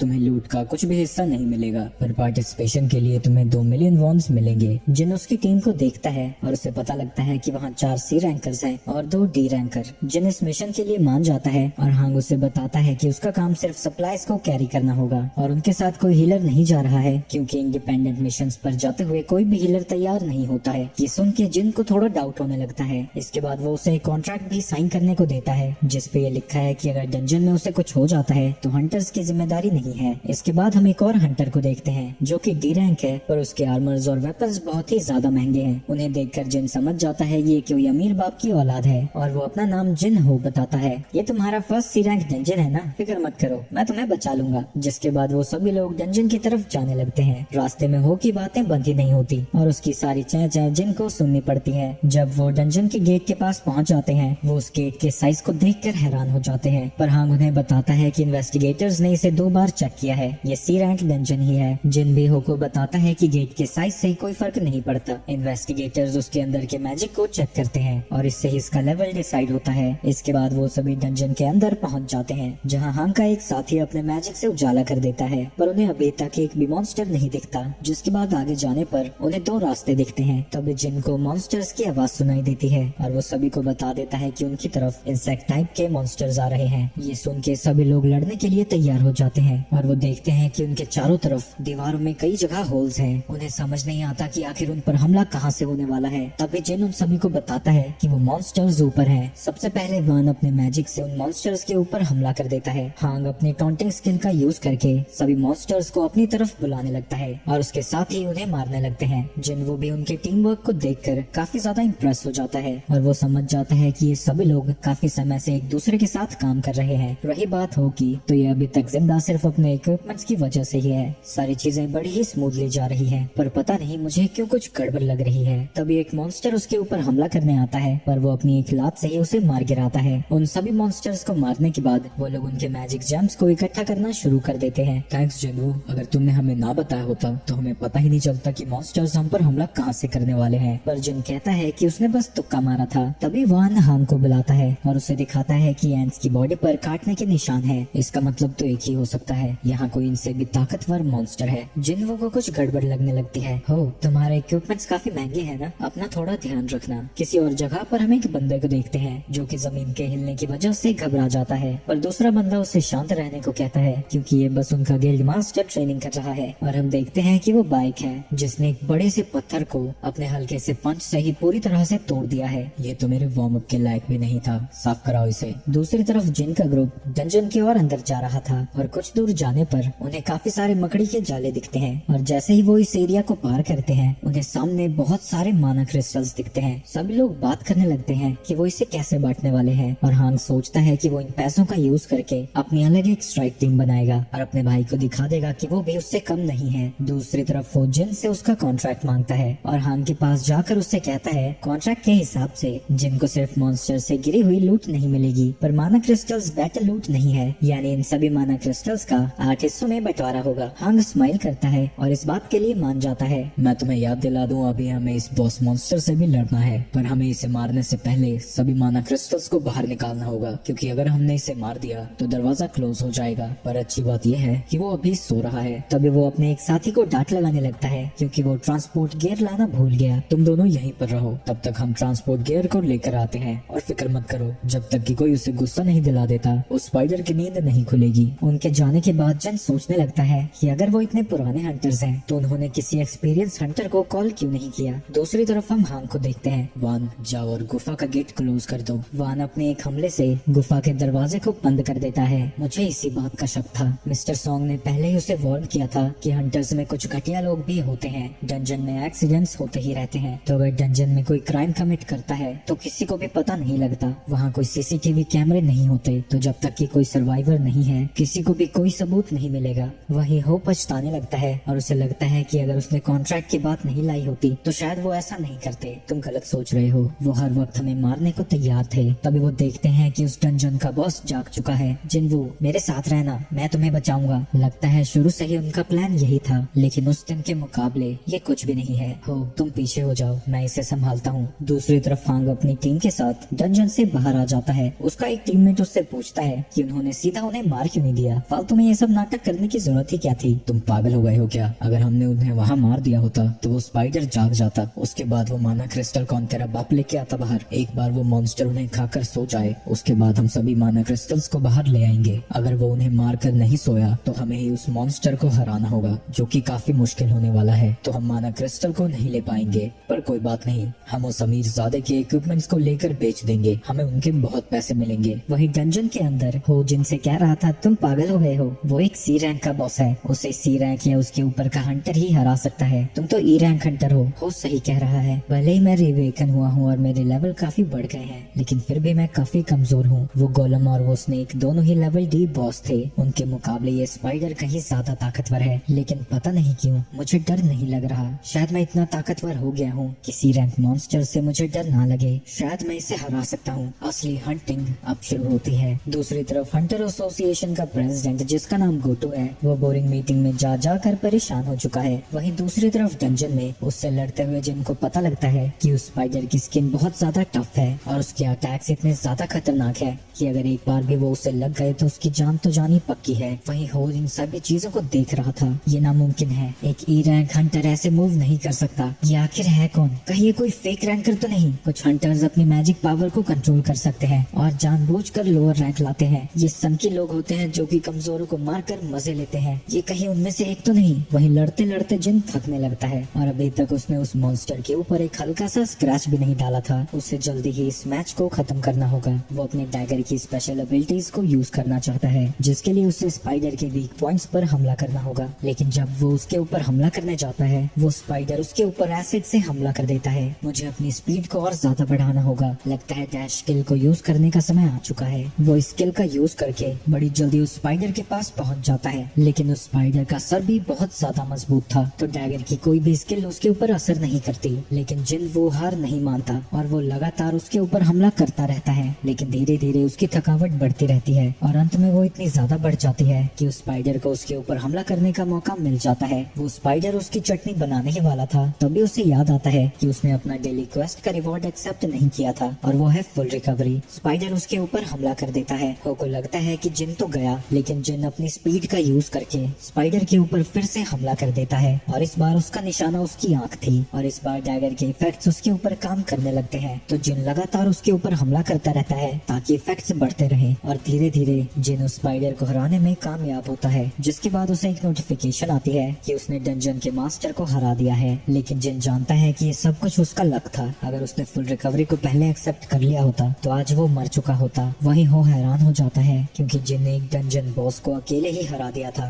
और उसे यकीन हो जाता है कि जिन वो एक फेक रैंकर है, जिनको स्पाइडर से एक जेम मिलता है। तभी वहाँ हो पहुंच जाता है। बड़े भैया, अब से मैं इस सामान सारा मैं ही उठाऊंगा और आप चाहे तो वो जेम भी इस बैग में डाल सकते हैं। क्या आप पानी पीना चाहेंगे? जिसके बाद वो अकेले ही ही माना क्रिस्टल्स को तोड़ना शुरू कर देता है। इसे क्या हुआ? उसी वक्त हंग का ग्रुप वहाँ पर वापस आ जाता है। दूसरी तरफ चेयरमैन को उसी हंटर के साथ स्पार कर रहे थे और उसके ऊपर भारी पड़ते हैं। अब तो सच में काफी ताकतवर है, मैं पहले से काफी कमजोर हो गया हूँ। और तुम्हारी इम्प्रूवमेंट को देखकर पता लगता है कि तुम बहुत ज्यादा ट्रेन करते हो। ट्रेनिंग से भले ही एक हंटर का लेवल ना बढ़े, लेकिन स्किल्स तो इम्प्रूव हो ही जाती हैं। एक हंटर को मेंटली और फिजिकली हमेशा स्ट्रॉन्ग रहना चाहिए, खासकर डंजन्स में जहाँ पता नहीं होता कि कौन सा इंसान कैसा होगा। वहीं दूसरी तरफ डंजन में हंग के सारे पंटर कह रहे थे कि वो दोनों चिरकुट इसलिए जिंदा है क्योंकि ये स्पाइडर बहुत ज्यादा कमजोर होगा और उस अमीरजादे के आर्मर ने ही उन दोनों को अभी तक जिंदा रखा है। तुम्हारा आर्मर सच में काफी कमाल का है। मैं जानता हूँ कि तुम एक अमीर फैमिली से हो। अगर तुम जिंदा रहना चाहते हो तो जिन को मार दो। हम कोटा को पूरा करने के लिए कमजोर हंटर्स को इसलिए इंक्लूड करते हैं ताकि हम उन्हें मारकर पूरी लूट अपने लिए रख सके। अगर तुम यहाँ से जिंदा बाहर जाना चाहते हो तो तुम्हें उसे मारना ही होगा। अगर तुमने ऐसा नहीं किया तो तुम दोनों को ही यहाँ मरना होगा। इस लड़के का आर्मर सच में काफी खतरनाक है। इसी की मदद से उस स्पाइडर को उसने मार गिराया। तभी हो जिन के सामने आकर लड़ने के लिए तैयार हो जाता है। ये देख के वो सभी लोग उन्हें मारने के लिए आगे बढ़ने लगते हैं और हांग उनसे पूछता है, क्या तुमने कभी किसी इंसान की जान ली है? तभी जिन के सामने एक अर्जेंट क्वेस्ट आता है और वो क्वेस्ट उन सभी लोगों को मारने का था। वो सबसे पहले कमजोर वाले को मारना चाहते हैं तो वान जिनवू के ऊपर हमला कर देता है। उसकी हालत देखकर हो को उसकी फिक्र होने लगती है। दूसरी तरफ हम कुछ हंटर्स को देखते हैं जिनमें से एक हंटर उनकी चाही के साथ ट्रेनिंग के बारे में पूछती है। वो बताती है कि उस एस रैंक हंटर ने बड़ी ही जल्दी उन मॉन्स्टर्स को हरा दिया और वो खुद को काफी लकी समझती है कि उन्हें चा के गिल्ड ने रिक्रूट किया, क्योंकि एक हंटर के ग्रुप के बारे में कहा जा रहा है कि उसके लोग कुछ ज्यादा ही मर रहे हैं। दूसरी तरफ डंजन में जिन वो सोच रहा था, आखिरकार मैं कैसे भूल गया, ये दुनिया मतलबी धोखेबाजों से भरी हुई है। ये सिस्टम सीधा मुझे उन्हें मारने को कह रहा है। क्या ये मुझे किसी चीज के लिए जिंदा रखना चाहता है? अगर ऐसा ही है तो ठीक है। अगर ये सिस्टम मुझे यूज कर रहा है तो मैं भी इसे ताकतवर बनने के लिए यूज करूंगा। मैं तो भूल ही गया था, इस दुनिया में कमजोरों से हमेशा चीजें छीनी जाती हैं। अरे वाह, ये लगता है वीकेस्ट हंटर को समझ आ गया कि दुनिया काम कैसे करती है। अगर तुम लोग मारने के लिए तैयार थे तो अगर तुम्हारे मरने की बारी आती है तो भागना मत। लगता है तुम्हें समझ नहीं आया कि यहाँ चल क्या रहा है। तुम्हें सही में लगता है तुम्हारे जैसा ई रैंक हंटर हमारा कुछ बिगाड़ पाएगा? तो अभी वो बिजली की तेजी से उसका सर उसके धड़ से अलग कर देता है, जो देख के सभी लोगों की आंखें फटी की फटी रह जाती हैं। भले ही मुझे ऐसा सिस्टम ने करने को कहा था, पर मैंने आज एक मर्डर किया है। पर अगर मैं ऐसा नहीं करता तो मेरा दिल रुक जाता। अगर सिर्फ ताकतवर को ही जीने का हक है तो मैं ताकतवर बनकर रहूंगा। तभी तो हंटर्स उसके ऊपर हमला कर देता है, पर वो उनसे बहुत ज्यादा तेज था। उसके डैगर के डीबफ उनके ऊपर असर करने लगते हैं और वो उन दोनों को आसानी से मार गिराता है। जिसके बाद मरने की बारी आर्चर की थी। ये सब देखकर डर के मारे वान उसके ऊपर हमला करना शुरू कर देता है, पर वो उसके हमले से भी बचकर उसे भी मार डालता है।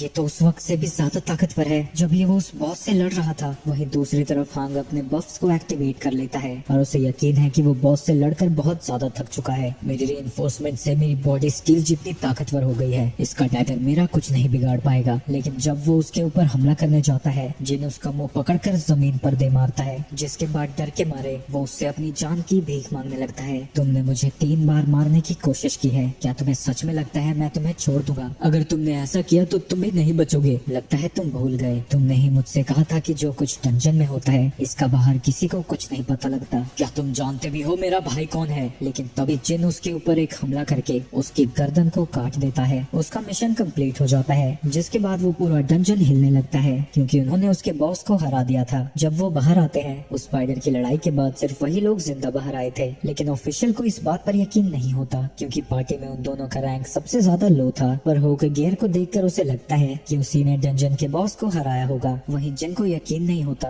कि इस खून खराबे के लिए भी उसे रिवॉर्ड्स मिले हैं। उसे मर्डरस इंटेंट नाम की स्किल मिली है, जिससे उसके एनिमीज इतने ज्यादा डर जाएंगे कि 1 मिनट के लिए उनकी सारी एबिलिटीज 50% से हाफ हो जाएगी। हो जिन का शुक्रिया अदा करता है। तभी वहाँ पर बारिश शुरू हो जाती है। हो उससे पूछता है कि कुछ हुआ क्या? नहीं, कुछ नहीं, अच्छी बात है कि मैंने अपनी बहन को छाता दे दिया था। आगे वो को रिपोर्ट मिलती है कि एक डंजन में 6 हंटर्स मारे गए और सिर्फ 2 ही जिंदा वापस आए। वो को लगता है कि इसमें कौन सी बड़ी बात है, ये सारी चीजें तो होती ही रहती हैं। पर इसके बाद उसे पता लगता है कि जो 2 हंटर्स वापस आए हैं वो पार्टी के वीकेस्ट मेंबर थे और वो बच के वापस नहीं आए हैं, बल्कि उन्होंने ही बॉस को हराया है। और उनमें से एक हंटर जिन वो है। मरे हुए हंटर्स में से एक Hunter famous S rank Hunter Dongsu का छोटा भाई हांग डोंगसुक है और अब वो समझ जाता है कि ये रिपोर्ट इतनी इम्पोर्टेंट क्यों है। दूसरी तरफ जिन जब रेड से वापस आता है, वो घर के लिए कुछ सामान भी लेकर आया था और वो अपनी बहन को बताता है है कि उसने मॉम के इलाज के लिए पैसे जमा कर दिए हैं। वहीं जिना काफी हैरान थी क्योंकि इस वाली रेड से उसे काफी ज्यादा अच्छे पैसे मिले हैं, पर इस बार वो जरा भी जख्मी नहीं दिख रहा था। तो उसे लगता है कि उसके साथ वाले हंटर्स काफी ज्यादा स्ट्रॉन्ग होंगे, लेकिन जिन इस बात का कोई भी जवाब नहीं देता। जिन वो बियर पीता है, पर तभी उसे नोटिफिकेशन आती है कि उसकी बॉडी के अंदर कोई हार्मफुल चीज गई है और वो उसे तुरंत ही डिटॉक्सिफाई कर देता है। इसके बाद वो खाना ठूस कर सोने चला जाता है, लेकिन थोड़ी देर में वहाँ उसकी बहन आती है और उसे बताती है कि कोई जिनहो नाम का लड़का उससे मिलने आया है। वहीं इतनी सारी बियर्स को देखकर वो उससे कहती है कि अगर वो इतनी बियर पीने लगा तो उसकी सेहत पर बुरा असर पड़ेगा, पर जिन उससे कहता है कि वो फिक्र ना करे और वहाँ से चला जाता है। आगे जिन वूहो से मिलने कैफे में आया हुआ है। मैं असल में एक स्ट्राइक टीम बनाने की सोच रहा हूँ, लेकिन इससे पहले कि उसकी बात पूरी होती जिन उसे सीधा मना कर देता है। मुझे अमीर लोगों से कोई भी बात नहीं करनी, लेकिन वो इतनी ज्यादा मिन्नतें करने लगता है कि जिन को उसकी बात सुनने के लिए मानना ही पड़ता है। असल में मैं अपना एक गिल्ड खोलना चाहता हूँ, पर उसमें पहली कंडीशन ये है कि मुझे 20 मिशन पर जाना होगा और वो वाला मिशन मेरा पहला ही था।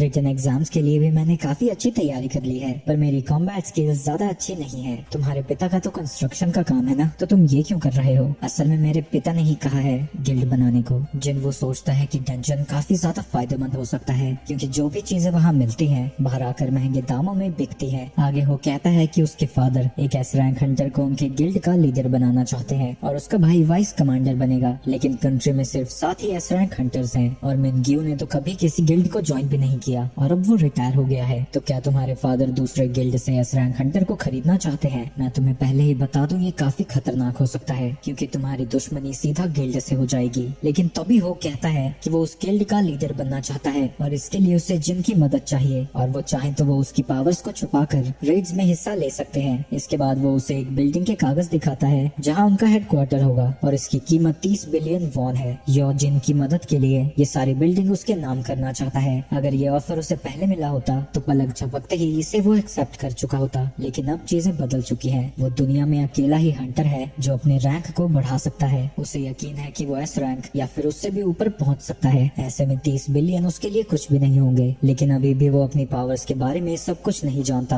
और उसके साथ काम करना रिस्की हो सकता है। तो जिन वो ऑफर के लिए मना कर देता है, लेकिन वो अभी भी हार नहीं मानता और वो उससे कहता है कि अगर उसने उसकी मदद की तो वो जिंदगी भर के लिए उसका सीक्रेट किसी को नहीं बताएगा। लेकिन जैसे ही जिन उसे घूर कर देखता है वो डर के मारे वहीं चुप हो जाता है। दूसरी तरफ फोंग का छोटा भाई अपने भाई की मौत की वजह से बहुत गुस्से में है और वो उन दोनों सर्वाइवर्स के बारे में जानना चाहता है। लॉरा, क्या होगा अगर मैं किसी और कंट्री में किसी की जान लेता हूँ? तो वो बताती है कि अगर उस कंट्री से उनकी ट्रीटी है तो उसका ट्रायल वहीं पर चलेगा, लेकिन अगर ऐसा नहीं है तो उसे यहाँ डिपोर्ट कर दिया जाएगा और यहीं पर उसका ट्रायल होगा। डोंगसू अभी ही वहाँ जाना चाहता है, पर लॉरा उसे याद दिलाती है कि उसका स्केड्यूल बहुत ज्यादा बिजी चल रहा है। मैं बस उम्मीद करता हूँ ये दोनों मेरे वहाँ जाने तक जिंदा रहेंगे। इसके बाद हम अगले दिन जिन वो और उसकी बहन को देखते हैं जो कि साथ में जॉगिंग के लिए गए हैं, जहाँ जिन उससे पूछता है कि अगर उसके पास 30 बिलियन वॉन होते तो वो क्या करती। वो कहती है कि वो सबसे पहले माँ की बिल्स भरती और फिर अपनी कॉलेज की फीस, पर ये इतने ज्यादा पैसे हैं कि इसके बाद क्या करना है उसे भी समझ नहीं आता। जिसके बाद जिन अपनी पूरी स्पीड में जॉगिंग करना शुरू कर देता है और वो देखता है कि डेली क्वेस्ट कंप्लीट होने के बाद भी उसका रन कैलकुलेट हो रहा है और जब वो पुशअप करता है वो भी उसमें ऐड हो जाता है। जिना बड़ी मुश्किल से उस तक पहुंच जाती है, लेकिन जिन वो चेक करना चाहता है कि वो काउंटर आखिर कब तक चलेगा, तो वो फिर से दौड़ पर निकल जाता है। उसे पता लगता है कि सारी चीजें डबल होने पर रुक जाती हैं, जिसके बाद उसका डेली टास्क एक सीक्रेट टास्क में बदल जाता है और उसे एक एक्स्ट्रा रिवॉर्ड भी मिलता है, जिसमें उसे 2 लूट बॉक्सेस में से एक को चूज करना होता है। वो ब्लेस्ड बॉक्स को चूज करता है, जिसके अंदर से उसे एक डंजन की मिलती है जिससे वो डीमन के कासल के अंदर जा सकता है। पर सबसे बड़ी बात इसमें ये है कि उसे इसके अंदर एलेक्सर ऑफ लाइफ के लिए इंग्रेडिएंट्स मिलेंगे। ये एक ऐसा एलेक्सर है जो कि किसी भी तरह की बीमारी को पूरी तरह से ठीक कर सकता है। जिन वो अपनी माँ से मिलने जाता है, मुझे वो एलेक्सर ऑफ लाइफ हर कीमत पर चाहिए। इसके बाद वो डंजन का गेट ओपन करने पहुंच जाता है। मैं जानता हूँ कि ये एस रैंक डंजन है, यहाँ ऐसे मॉन्स्टर होंगे जैसे जेजू आइलैंड पर थे। उनसे लड़ने में तो एस रैंक हंटर्स को भी मुश्किल हो रही थी। डर के मारे मेरी फटी पड़ी है, लेकिन अगर कुछ भी बुरा होता है तो मैं इस टेलीपोर्टेशन स्टोन का यूज करके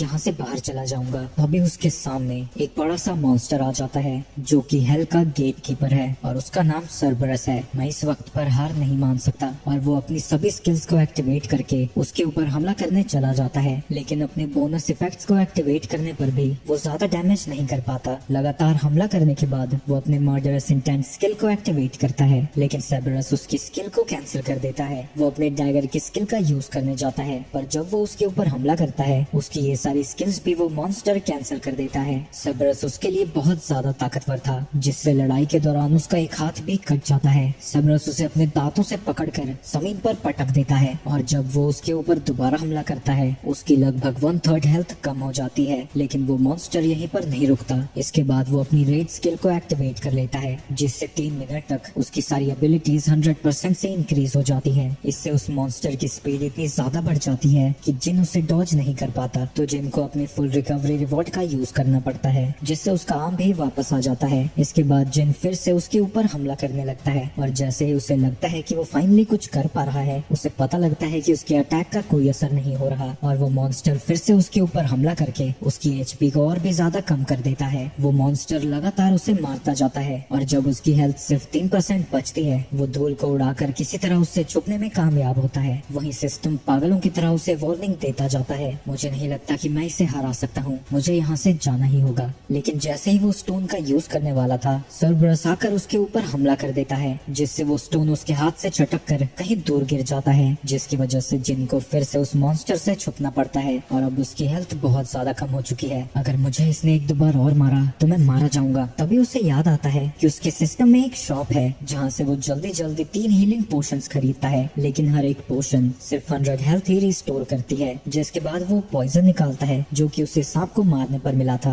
वो उस पॉइजन को पी जाता है, तभी सिस्टम उस पॉइजन को डिटेक्ट करता है और उसकी बॉडी को डिटॉक्सिफाई कर देता है, यानी उसकी स्ट्रेंथ भी बढ़ जाती है और उसके मसल्स भी इंटैक्ट रहते हैं। तभी सर्बरस उसके ऊपर हमला करने पहुंच जाता है और उसे फिर से बुरी तरह से घायल कर देता है, लेकिन जिन अभी हार नहीं मानता और उसी वक्त वो देखता है कि उस मॉन्स्टर की रेड स्किल अब डीएक्टिवेट हो गई है। तो जिन ने जो भी उसके ऊपर हमले किए थे अब वो उसके ऊपर असर करने लगते हैं। इस मौके का फायदा उठाकर जिन लगातार उसके ऊपर हमला करने लगता है। वो उसे घायल करता जाता है, लेकिन तभी वो मॉन्स्टर फिर से उसके ऊपर हमला कर देता है। पुराने वक्त पर जिन उसके मुंह को ही पकड़ लेता है, लेकिन सर्बरस उसे हवा में उछाल कर उसे अपने दांतों के बीच में दबा देता है, जिसकी वजह से उसकी हेल्थ बहुत ज्यादा कम हो जाती है। लेकिन इस हालत में भी जिन हार नहीं मानता और वो लगातार उसके ऊपर हमला करता रहता है। सर्बरस उससे बचने की कोशिश करता है, लेकिन जिन उसे नहीं छोड़ता और एक फाइनल अटैक के बाद वो मॉन्स्टर हार कर नीचे गिर जाता है और एक नोटिफिकेशन उसे बताती है कि उसने हेल के गेट कीपर को हरा दिया है। इसकी वजह से वो कई बार लेवल अप करता है और उसके सारे जख्म भी हील हो जाते हैं और उस गेट कीपर को हराने के बाद उसे डीमन कासल की एक की भी मिल जाती है। लेकिन तभी उसे एक अजीब सी नोटिफिकेशन आती है जो कि एलिक्सर की रेसिपी थी, जिसमें बताया गया है कि उसे 3 इंग्रेडिएंट्स की जरूरत पड़ेगी जो उसे डीमन के कासल में मिलेगी। सर्बरस से फाइट के बाद उसे पता लग चुका है कि वो कितना स्ट्रॉन्ग है। अगर वो इस हालत में उस कासल के अंदर गया तो वो 10 सेकंड भी नहीं टिक पाएगा, लेकिन वो वादा करता है कि वो एक दिन यहाँ वापस जरूर आएगा। इसके बाद जिन फिर से अपनी मॉम को देखने जाता है। क्या मैं सच में मॉम की इटर्नल स्लीप को ठीक कर सकता हूँ? मुझे 3 में से एक भी इंग्रेडिएंट नहीं मिला, पर मुझे ये तो पता है कि वो कहाँ मिलेगा। पर अगर मैं इस लेवल पर कासल के अंदर गया तो मैं जिंदा कभी वापस नहीं आ पाऊंगा। मुझे अपनी ताकत और ज्यादा बढ़ानी होगी। इसलिए वो हो की रिक्वेस्ट को मान लेता है और उसके साथ 19 सी रैंक मिशंस पर जाने के लिए तैयार हो जाता है। वो कहता है कि उसकी एक शर्त है कि वो रेड्स पर सिर्फ 2 ही लोग जाएंगे और हम ऐसा नहीं कर सकते क्योंकि सी रैंक गेट्स में जाने के लिए 8 मेंबर्स की जरूरत पड़ती है, यानी हमें बस हंग की स्ट्रेटजी का यूज करना होगा। हम बस कोटा को पूरा करने के लिए हंटर्स को रिक्रूट करेंगे, पर ये बहुत ज्यादा रिस्की है। इसे इस तरह से सोचो, अगर सिर्फ हम दोनों 19 सी रैंक मिशंस को कंप्लीट करते हैं तो ये कितनी कमाल की बात होगी और तुम्हारे डैड इससे तो इम्प्रेस हो ही जाएंगे। ये सुन के वो भी तैयार हो जाता है और कहता है वो रेड्स और बाकी के मेंबर्स का इंतजाम कर लेगा। दूसरी तरफ 4 रनिंग कर रही थी, जिस दौरान उसे पता लग जाता है कि कोई उसके ऊपर नजर रख रहा है और वो उसे सामने आने को कहती है। मैं बस आपसे बात करने का सही मौका ढूंढ रहा था। वो उसकी ट्रेनिंग इंटरप्ट करने के लिए माफी मांगता है और उसे अपना कार्ड दे देता है। इसके बाद हम हो को देखते हैं जो कि अपने फादर के साथ कहीं जा रहा था। 10 साल पहले जब गेट्स पहली बार आए थे तब से ये दुनिया पूरी तरह से बदल गई है। अब दुनिया का इंफ्रास्ट्रक्चर बिना डंजन्स की रिसोर्सेज के फंक्शन नहीं कर सकता, इसलिए हंटर्स बहुत ज्यादा इम्पोर्टेंट है और उनके ऊपर एसोसिएशन पूरी नजर रखती है। यहाँ तक कि गेट्स को भी वही मैनेज करते हैं, पर सबसे ज्यादा प्रॉफिट उनका नहीं होता। जो सबसे ज्यादा प्रॉफिट कमाते हैं वो है गिल्ड्स। जापान के टॉप हंटर गिल्ड्स हैं hunters guild, white tiger guild, reaper guild, the fame guild और द नाइट गिल्ड। डंजन्स के प्रॉफिट पर इन्हीं की मोनोपोली है। मैं चीजों को ऐसे ही आगे बढ़ने नहीं दे सकता। अगर हम कुछ बदलना चाहते हैं तो हमें अपने गिल्ड को बनाना ही होगा। वही हो सोच रहा था कि अगर उन्होंने एस रैंक हंटर्स को जोड़कर गिल्ड बना भी लिया तब भी इसमें रिस्क रिस्क है। दूसरी तरफ हम जिन को देखते हैं जो कि रनिंग कर रहा था। वो नोटिस करता है कि जो भी वो एक्स्ट्रा एक्सरसाइज करता है अब वो काउंट नहीं हो रही है, और जो पहले उसे लूट बॉक्स मिला था अब वो ऑप्शन में भी नहीं है। तो वो एक रेगुलर लूट बॉक्स से निकालता है इस उम्मीद में कि उसे कुछ अच्छा सा मिल जाएगा, पर उसमें से उसे एक बिंगो कार्ड मिलता है। समय बीतता जाता है और वो अपनी ट्रेनिंग जारी रखता है, लेकिन अब उसे जो 3 पॉइंट मिलते हैं वो काफी नहीं लगते। तभी जिनवो को एक मैसेज आता है जो कि हंटर एसोसिएशन की तरफ से डी रैंक डंजन में जाने की रिक्वेस्ट है। मैं इस मिशन पर अकेला तो नहीं होऊंगा, पर कुछ ना करने से बेहतर तो जाना ही होगा। दूसरी तरफ हम सॉन्ग को देखते हैं जहाँ उसका एक स्टूडेंट उससे कह रहा था आप तो सच में कमाल के हैं, मैंने पूरी कोशिश की फिर भी आपको नहीं हरा पाया। तभी सॉन्ग को भी वही मैसेज आता है तो उसका स्टूडेंट उससे पूछता है कि वो अभी तक रिटायर क्यों नहीं हुआ। ये सुन के सॉन्ग को वही डबल डंजन याद आ जाता है। तुम सच कह रहे हो, एक बूढ़ा आदमी जिसका एक हाथ भी कट चुका है वो भला क्या कर सकता है। तभी उसका स्टूडेंट माफी मांगने लगता है और कहता है कि उसका ये मतलब नहीं था। सॉन्ग कहता है कि उसके प्राइम ईयर्स तो अब खत्म हो गए हैं, लेकिन वो अपने बच्चे कुछ इस समय में सोसाइटी के लिए कुछ करना चाहता है। दूसरी तरफ हम एक बच्चे को खेलता हुआ देखते हैं जिसका डरपोक बाप किम उसे देख रहा था। उसे भी वही नोटिफिकेशन आती है और उसकी बीवी उसे याद दिलाती है कि पिछली रेड से वो बड़ी मुश्किल से जिंदा वापस आया था, तो अब उसे कुछ और करना चाहिए। पर किम कहता है कि उन्हें पैसों की जरूरत है क्योंकि उनके बच्चे का स्कूल जल्द ही शुरू होने वाला है। तुम फिक्र मत करो, Hunter association low level hunters को खतरनाक मिशंस पर नहीं भेजती। वो दिन बस एक एक्सेप्शन था। दूसरी तरफ चोई बाइक को मिलने बुलाता है जो कि उसके ऊपर भड़का हुआ है क्योंकि उसकी वजह से उसे सड़े गले इंटरव्यू देने पड़ रहे हैं। जब बाइक अपनी सारी भड़ास निकाल लेता है, चोई उसे बताता है कि यूजिन कंस्ट्रक्शन अपना खुद का गिल्ड बनाने का प्लान बना रहे हैं, लेकिन बाइक को ये पहले से ही पता था। मुझे सच सच बताओ, आखिर तुमने मुझे यहाँ क्यों बुलाया है। दूसरी तरफ जूही के रूम में फोन पे उसकी मॉम उससे कहती है कि वो हंटिंग की जॉब छोड़ दे क्योंकि वो बस दूसरों के रास्ते में आएगी, इसलिए वो उसे घर वापस आने को कहती है। लेकिन ये सुनकर वो गुस्सा हो जाती है। आप मेरी लाइफ को कंट्रोल करने की कोशिश बंद कीजिए, और फोन को काट देती है। वो रोते हुए सोचने लगती है कि क्या वो सच में बस दूसरों के रास्ते में आती है। तभी उसे हंटर एसोसिएशन से वही सेम मैसेज आता है। दूसरी तरफ चा चोई के पास जा रही थी, तभी रास्ते में उसे बाइक दिखाई देता है। ऑफिस में जाकर चा उसे बताती है कि जब वो ट्रेन कर रही थी उसे यूजिंग कंस्ट्रक्शन के एक मेंबर ने कांटेक्ट किया था। वो शायद एक नया गिल्ड लॉन्च करने जा रहे हैं और वो चाहते हैं कि चा उनके गिल्ड की मास्टर बने। अगर तुम मुझे ये सारी चीजें बता रही हो इसका मतलब तुमने उन्हें मना कर दिया है। ये सारी बातें बताने के लिए शुक्रिया। इसके बाद चा उससे पूछती है कि मिस्टर बाइक यहाँ क्या कर रहे थे। चोई बाइक से पूछता है कि वो जेजू आइलैंड के बारे में क्या सोचता है। जब से वो रेड फेल हुई थी उस आइलैंड को सील कर दिया गया है और बस दूर से ही वहाँ पर नजर रखी जाती है और हर साल वहाँ की अपडेट लोगों को दी जाती है। लोगों के दिलों में अभी भी वहाँ का डर बैठा हुआ है। चाहे दुनिया मुझे वेपन ऑफ ह्यूमैनिटी कहती हो, पर मैं उस आइलैंड के बारे में कभी नहीं भूल सकता, ना ही वहाँ जो हुआ था वो। मैं जल्दी उस आइलैंड को क्लियर करना चाहता हूँ और इसके लिए मुझे तुम्हारी और क्रू की मदद चाहिए होगी, और साथ ही पब्लिक ओपिनियन भी हमारी तरफ होना चाहिए, इसलिए मैंने वो इंटरव्यू भी रखवाया था। ये सारी बातें सुन के बाइक की पुरानी यादें ताजा हो जाती हैं जब उस आइलैंड पर उसका एक दोस्त मारा गया था। वहीं किसी अंधेरी जगह पर एक आदमी किसी से कह रहा था कि वो उन्हें मार डाले। दूसरी तरफ जिन के घर में उसकी बहन हैरान हो रखी है कि वो इतना बिजी कैसे रहने लगा है, क्योंकि पहले तो हर गेट से बाहर आने के बाद उसे हफ्तों लग जाते थे रिकवर करने में, और उसे लगता है कि ये सब कुछ उसकी ट्रेनिंग का कमाल है। जिन वो वहाँ से अपने रेड पर निकल जाता है पर वो अपना एक भी गियर लेकर नहीं जाता। किसी और जगह हम सॉन्ग को देखते हैं। मैं एक स्वॉर्ड्समैन हूँ पर मेरी अवेकेंड एबिलिटीज कोई भी फिजिकल तरीके से मुझे इम्प्रूव नहीं करती। मैंने अपनी पूरी जिंदगी मार्शल आर्ट्स में ट्रेनिंग की, लेकिन एक डंजन में इसका कोई काम नहीं बचा। तभी अचानक से उसके सामने जिनवू आ जाता है। वो नोटिस करते हैं कि जिनवू पहले से काफी अलग दिख रहा है। वो उसे बताता है कि जब वो हॉस्पिटल में उठा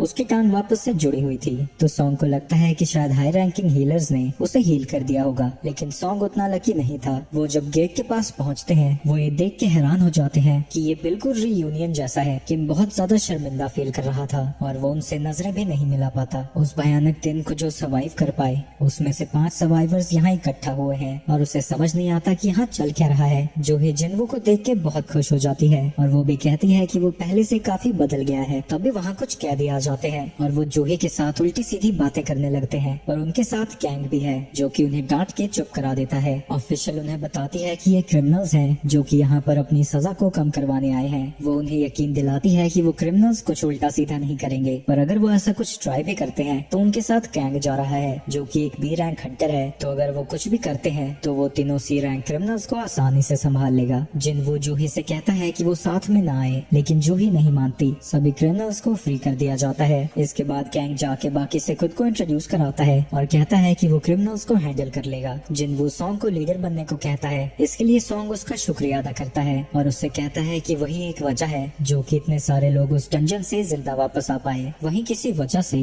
कैंग जिनवू को घूर रहा था। इसके बाद वो सभी लोग डंजन में चले जाते हैं, जहाँ की वो तीनों प्रिजनर्स आसानी से सभी गॉब्लिन्स को मारने लगते हैं। कुछ देर में ही वो सभी लोग सभी गॉब्लिन्स को मार गिराते हैं और सॉन्ग जिनवू की इम्प्रूवमेंट को देखकर बहुत ज्यादा इम्प्रेस हो जाता है। जूही भी कहती है कि ये कमाल की बात है कि अभी तक जिनवू को चोट नहीं आई है और वो उम्मीद करती है कि आज किसी को भी उसकी जरूरत ना पड़े। वहीं सॉन्ग उसके ऑरा को देखते हैं। इसका ऑरा बिल्कुल ही बदल गया है। आगे जाने पर उन्हें 3 अलग अलग रास्ते दिखते हैं। कैंग कहता है कि ये मिशन काफी आसान लग रहा है तो उन्हें 3 ग्रुप्स में बच जाना चाहिए, जिसके लिए सॉन्ग मान जाते हैं। कैंग कहता है कि वो सारे क्रिमिनल्स को लेके राइट वाले गेट में जाएगा, बाकी लोग अपना देख सकते हैं। वहीं जिनवू को अपनी परसेप्शन से पता लग जाता है कि कौन सा रास्ता उन्हें बॉस की तरफ लेकर जाएगा, तो वो सॉन्ग को कहता है कि उन्हें लेफ्ट वाले रास्ते में जाना चाहिए और किम एक हंटर के साथ बीच वाले रास्ते में चला जाता है। वहीं किम जब मॉन्स्टर से लड़ रहा था, वो कहने लगते हैं कि इस मिशन को कंप्लीट करने पर वो जिनवू से जाकर माफी मांगेगा, क्योंकि भले ही उसने जो किया था वो अपनी फैमिली के लिए था, लेकिन इससे उसकी गलती ठीक नहीं हो जाती। वो बंदा पूछता है कि क्या वो उन्हें माफ करेगा। जो हमने किया है उसके लिए हमें कोई माफ नहीं कर सकता,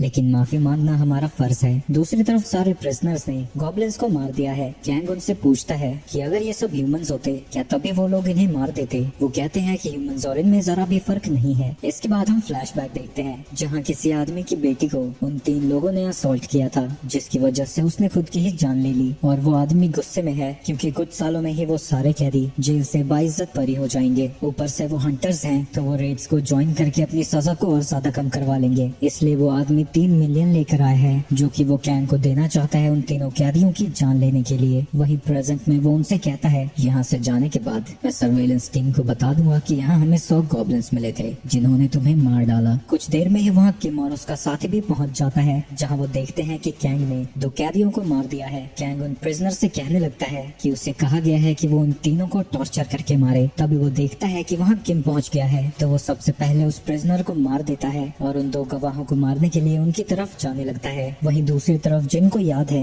कि कैंग उससे हॉस्पिटल में मिलने आया था और बस उम्मीद करता है कि वो उसे भूल चुका हो। तभी उन्हें चीखने की आवाज आती है और जब वो सभी भागते हुए वहाँ पहुँचते हैं, उन्हें क्रिमिनल्स की डेड बॉडी दिखती है। किम का साथी भी मारा जा चुका है और वो देखते हैं कि किम की हालत काफी ज्यादा बुरी है। जूही उसे हील करने लगती है, पर उसके जख्मों को देखकर सॉन्ग समझ जाता है कि उसकी ये हालत किसी मैजिकल बीस्ट ने नहीं की है। वो वेपन काफी ज्यादा शार्प था और जिसने भी उसे यूज किया है उसने जानबूझकर किम के वाइटल ऑर्गन्स को अवॉइड किया है। पर किम ने अब हार मान ली है। जिनवू उसे याद दिलाता है कि उसकी एक फैमिली भी है, उसे जिंदा रहना ही होगा ताकि वो हमेशा उससे नफरत करता रहे। किम अपनी आखिरी सांसों में जिनवू से माफी मांगता है, जिसके बाद उसकी मौत हो जाती है। उसी वक्त कैंग जूही को मारने की कोशिश करता है, पर जिनवू बीच में आकर उसे बचा लेता है। उसकी स्पीड को देखकर कैंग भी इम्प्रेस हो जाता है और सॉन्ग समझ जाता है कि ये सब कुछ उसी का किया धरा है। तुम तो हंटर एसोसिएशन के लिए काम करते हो ना, तो भला ये सब क्यों कर रहे हो? उन प्रिजनर्स ने तुम पर हमला करके तुम सभी को मार दिया, पर वो लोग मुझे मार नहीं पाए, इसलिए मैं ही सिर्फ जिंदा बाहर गया। कैसी लगी मेरी कहानी? सॉन्ग जिनवू को पीछे रहने को कहता है क्योंकि उसे नहीं लगता कि वो उससे लड़ पाएगा और वो खुद उससे लड़ने के लिए आगे जाता है, ये जानते हुए कि कैंग बी रैंक है, उससे एक लेवल ऊपर। जूही अपने मैजिक से सॉन्ग की फिजिकल एबिलिटीज को बफ कर देती है और वो अपने स्वॉर्ड्समैनशिप का यूज करके कैंग को हराने की कोशिश करने लगता है, लेकिन कैंग उसके हर अटैक को डॉज करता जाता है। जिनवू भी उनकी लड़ाई को देख रहा था और वो समझ जाता है कि सॉन्ग भले ही अभी उसे टक्कर दे रहे हैं, पर कैंग को हराने के लिए उनकी स्पीड बहुत ज्यादा कम है। कैंग लड़ाई के दौरान उसे घायल करने में कामयाब होता है, पर उसे ये देखकर गुस्सा आ जाता है कि जूही तुरंत ही उसके जख्म को हील कर देती है और वो सबसे पहले जूही को मारने का डिसाइड करता है, पर ऐन वक्त पर वहाँ सॉन्ग आकर उसे रोक देता है। सॉन्ग कहता है कि उसने एस रैंक हंटर्स को ट्रेन किया है, तो वो उससे नहीं हारने वाला। तुम्हें सच में ऐसा लगता है? तुम्हारी ये नई ताकत बस टेम्पररी है और एक जादूगर कभी भी एक असासिन को नहीं हरा सकता। और वो उसके ऊपर लगातार हमला करके सॉन्ग को मौत के करीब पहुंचा देता है, और क्योंकि अब जूही की पावर्स भी खत्म हो गई थी, वो उसे हील नहीं कर पाती और कैंग उसे मारने जाने लगता है। तभी कैंग अपने फायर मैजिक से उसके ऊपर हमला कर देता है, लेकिन इससे वो बच जाता है। तुम जानबूझकर एक स्वॉर्ड्समैन की तरह लड़े ताकि मैं भूल जाऊं कि तुम एक जादूगर हो। तुम्हारा प्लान तो काफी अच्छा था, वो उसे मारने ही वाला था, लेकिन तभी वहाँ जिनवू आ जाता है। तुम फिर से बीच में आ गए, आखिर तुम हो कौन? मेरा नाम संग जिनवू है और मैं एक ई रैंक हंटर हूँ। ये नामुमकिन है, अगर तुम ई रैंक हंटर होते तो मेरे अटैक को कभी नहीं रोक पाते। तुम अपनी ताकत को छुपा रहे हो, यानी तुम्हारी सेकंड अवेकनिंग हुई है। ये सुन के वो दोनों हैरान हो जाते हैं और कैंग को भी याद आता है कि वो जिनवू से हॉस्पिटल में मिलने गया था। उस वक्त माना रीडर ने सिर्फ 10 दिखाया था, यानी उसकी सेकंड अवेकनिंग बाद में हुई है। लेकिन इससे एक बात क्लियर नहीं होती कि वो डबल डंजन कैसे सरवाइव कर गया। लेकिन इससे अब कैंग को कोई फर्क नहीं पड़ता और वो उसे मारने के लिए तैयार हो जाता है। जिनवू उससे पूछता है कि उसने ये सब क्यों किया। कैंग कहता है कि वो तो बस वही कर रहा था जो ये क्रिमिनल्स डिजर्व करते थे। मैं उनके बारे में नहीं पूछ रहा हूँ। तुमने मिस्टर किम और उन्हें क्यों मारा? तुम आसानी से उन्हें मार सकते थे, पर तुमने जानबूझकर उन्हें भी टॉर्चर किया। तुम्हें इन सब चीजों में मजा आता है ना। इसके बाद हम फिर से फ्लैशबैक देखते हैं जब वो उस लड़की के पिता से बात कर रहा था। मुझे बड़े बड़े गिल्ड से बहुत अच्छे ऑफर आते हैं और मैं जानबूझ के थोड़े पैसों के लिए हंटर एसोसिएशन के लिए काम करता हूँ, क्योंकि बीस्ट्स को मारने से ज्यादा लोगों को मारने में मजा आता है। वहीं प्रेजेंट में जिनवू और कैंग की लड़ाई शुरू हो जाती है और उन दोनों की स्पीड को देखकर जूही और सॉन्ग हैरान हो जाते हैं। लड़ते वक्त कैंग को पता लग जाता है कि उनकी बिल्ड लगभग सिमिलर है, लेकिन हाई रैंकिंग अपोनेंट से लड़ने का एक्सपीरियंस उसके पास ज्यादा है। वो इस एक्सपीरियंस का फायदा उठाकर फाइट को कंट्रोल करने लगता है। तभी जिनवू उससे कहता है, क्या तुम अपने ब्लड लस्ट को थोड़ा कम कर सकते हो? लेकिन अब इसके लिए देर हो चुकी थी। उसके सिस्टम को पता लग गया है कि कोई उसकी जान लेना चाहता है और पिछली बार की तरह उसे एक अर्जेंट क्वेस्ट मिलता है जिसमें उसे एनिमी की जान लेनी होगी। जिनवू अचानक से ही किसी डार्क पावर में घिरने लगता है और कैंग हैरान हो जाता है क्योंकि उसे लगा था कि इस लड़ाई में उसका पलड़ा भारी होगा। तभी अचानक से जिनवू अपनी पूरी स्पीड का यूज करके उसके ऊपर हमला कर देता है और कैंग देखता है कि उसके वेपन में जहर लगा हुआ था। वो लड़ाई करते रहते हैं, लेकिन कैंग के पास अभी भी एक स्पेशल एबिलिटी थी जो कि उसने लास्ट के लिए बचा कर रखी है। वो अचानक से ही वहाँ से गायब हो जाता है। ये एक स्टेल्थ स्किल है जिससे ना ही मेरा कोई पता सूंघकर लगा सकता है, ना देखकर और ना ही सुनकर। सिर्फ कुछ लोगों के पास ये स्किल है और दुनिया में कोई भी नहीं जानता कि उनमें से मैं भी एक हूँ। कैंग जिनवू को घायल कर देता है और बाकियों से कहता है कि चुपचाप वहीं खड़े रहें और अपनी बारी का इंतजार करें। कैंग को लगता है कि अपने इंजर्ड पैर के साथ अब जिनवू कुछ भी नहीं कर पाएगा, लेकिन उसे सदमा तब लगता है जब जिनवू की इंजरी इंस्टेंटली हील होने लगती है। ये भला कैसे हो सकता है? आज तक मैंने एक भी कॉम्बैट हंटर नहीं देखा जो कि हीलिंग मैजिक भी यूज कर सकता हो। वहीं जिनवू उससे कहता है, मेरी एक और इमोशन खत्म हो गई है। तुम्हारे जैसे इंसान को मारने के लिए मुझे गुस्सा भी करने की कोई जरूरत नहीं है। ये सुन के कैंग समझ जाता है कि जिनवू ने पहले भी किसी इंसान की जान ली है। ये सुन के वो दोनों हैरान हो जाते हैं। इसे बहुत कम समय में बहुत मुश्किल डिसीजन लेने पड़े हैं, इसलिए सिर्फ उसका अपीयरेंस नहीं बल्कि पूरा ऑरा ही बदल चुका है। कैंग फिर से उसी एबिलिटी का यूज करके जिनवू के ऊपर हमला करने लगता है और वो ये देखकर हैरान हो जाता है कि जिनवू उसकी मूवमेंट्स को ट्रैक कर पा रहा है, उसकी ब्लड लस्ट को सेंस करके। कैंग के पास अभी भी एक ट्रिक बची हुई थी, लेकिन तभी जिनवू अपने मर्डरस इंटेंस स्किल का यूज करता है और कैंग चारों तरफ से एक डार्क ऑरा से घिर जाता है। और जब तक उसे पता लगता कि एक टैगर उसके सीने में घुस चुका है, तब तक काफी देर हो चुकी थी। वो कहता है कि जिनवू और वो दोनों ही एक जैसे हैं, दोनों ही किलिंग मशीन है। वो आज इसलिए मर रहा है क्योंकि वो उससे कमजोर था। तुमने मुझे हरा दिया है तो तुम अभी रैंक बनने का नाटक तो नहीं कर पाओगे। मैं एक ऐसा हंटर हूँ जो हमेशा ग्रो करता रहता है। ये सुन के कैंग समझ जाता है कि जिनवू की ताकत अब बढ़ती ही जाएगी, पर वो उसे वार्न करता है कि अगर वो और ताकत के पीछे भागता रहा तो एक दिन वही ताकत उसके ऊपर हावी हो जाएगी। जिनवू का क्वेस्ट कंप्लीट हो जाता है और उसे कई सारे रिवॉर्ड्स मिलते हैं। मैं जितना स्ट्रॉन्ग बनता हूँ उतना मुझे लगता है कि मेरे अंदर कुछ खत्म हो रहा है। वो दोनों उनकी जान बचाने के लिए जिनवू का शुक्रिया अदा करते हैं। जिनवू उन दोनों को यहाँ से जाने को कहता है और अकेला ही उस बॉस को हराने के लिए वहाँ से चला जाता है। ये देख के वो दोनों हैरान हो जाते हैं, पर वो जानते हैं कि अब वो इतना ताकतवर है कि ये चीज भी उसके लिए कुछ नहीं है। दूसरी तरफ वो को जब ये पता लगता है कि कैंग सीक्रेटली लोगों की जान ले रहा है, वो हैरान हो जाता है। इसके बाद उसे कैंग के मिशन के सर्वाइवर्स दिखाए जाते हैं, जहाँ वो जिनवू को देखकर हैरान हो जाता है। वो कैंग की हरकतों के लिए माफी मांगता है और उनसे पूछता है कि कैंग को किसने मारा। जिनवू उसे बताने ही वाला था, लेकिन तभी सॉन्ग कहता है कि उसने मारा है। मैं एक सी रैंक हूँ और मैं जीता सिर्फ इसलिए क्योंकि मेरे पास एक हीलर की मदद थी।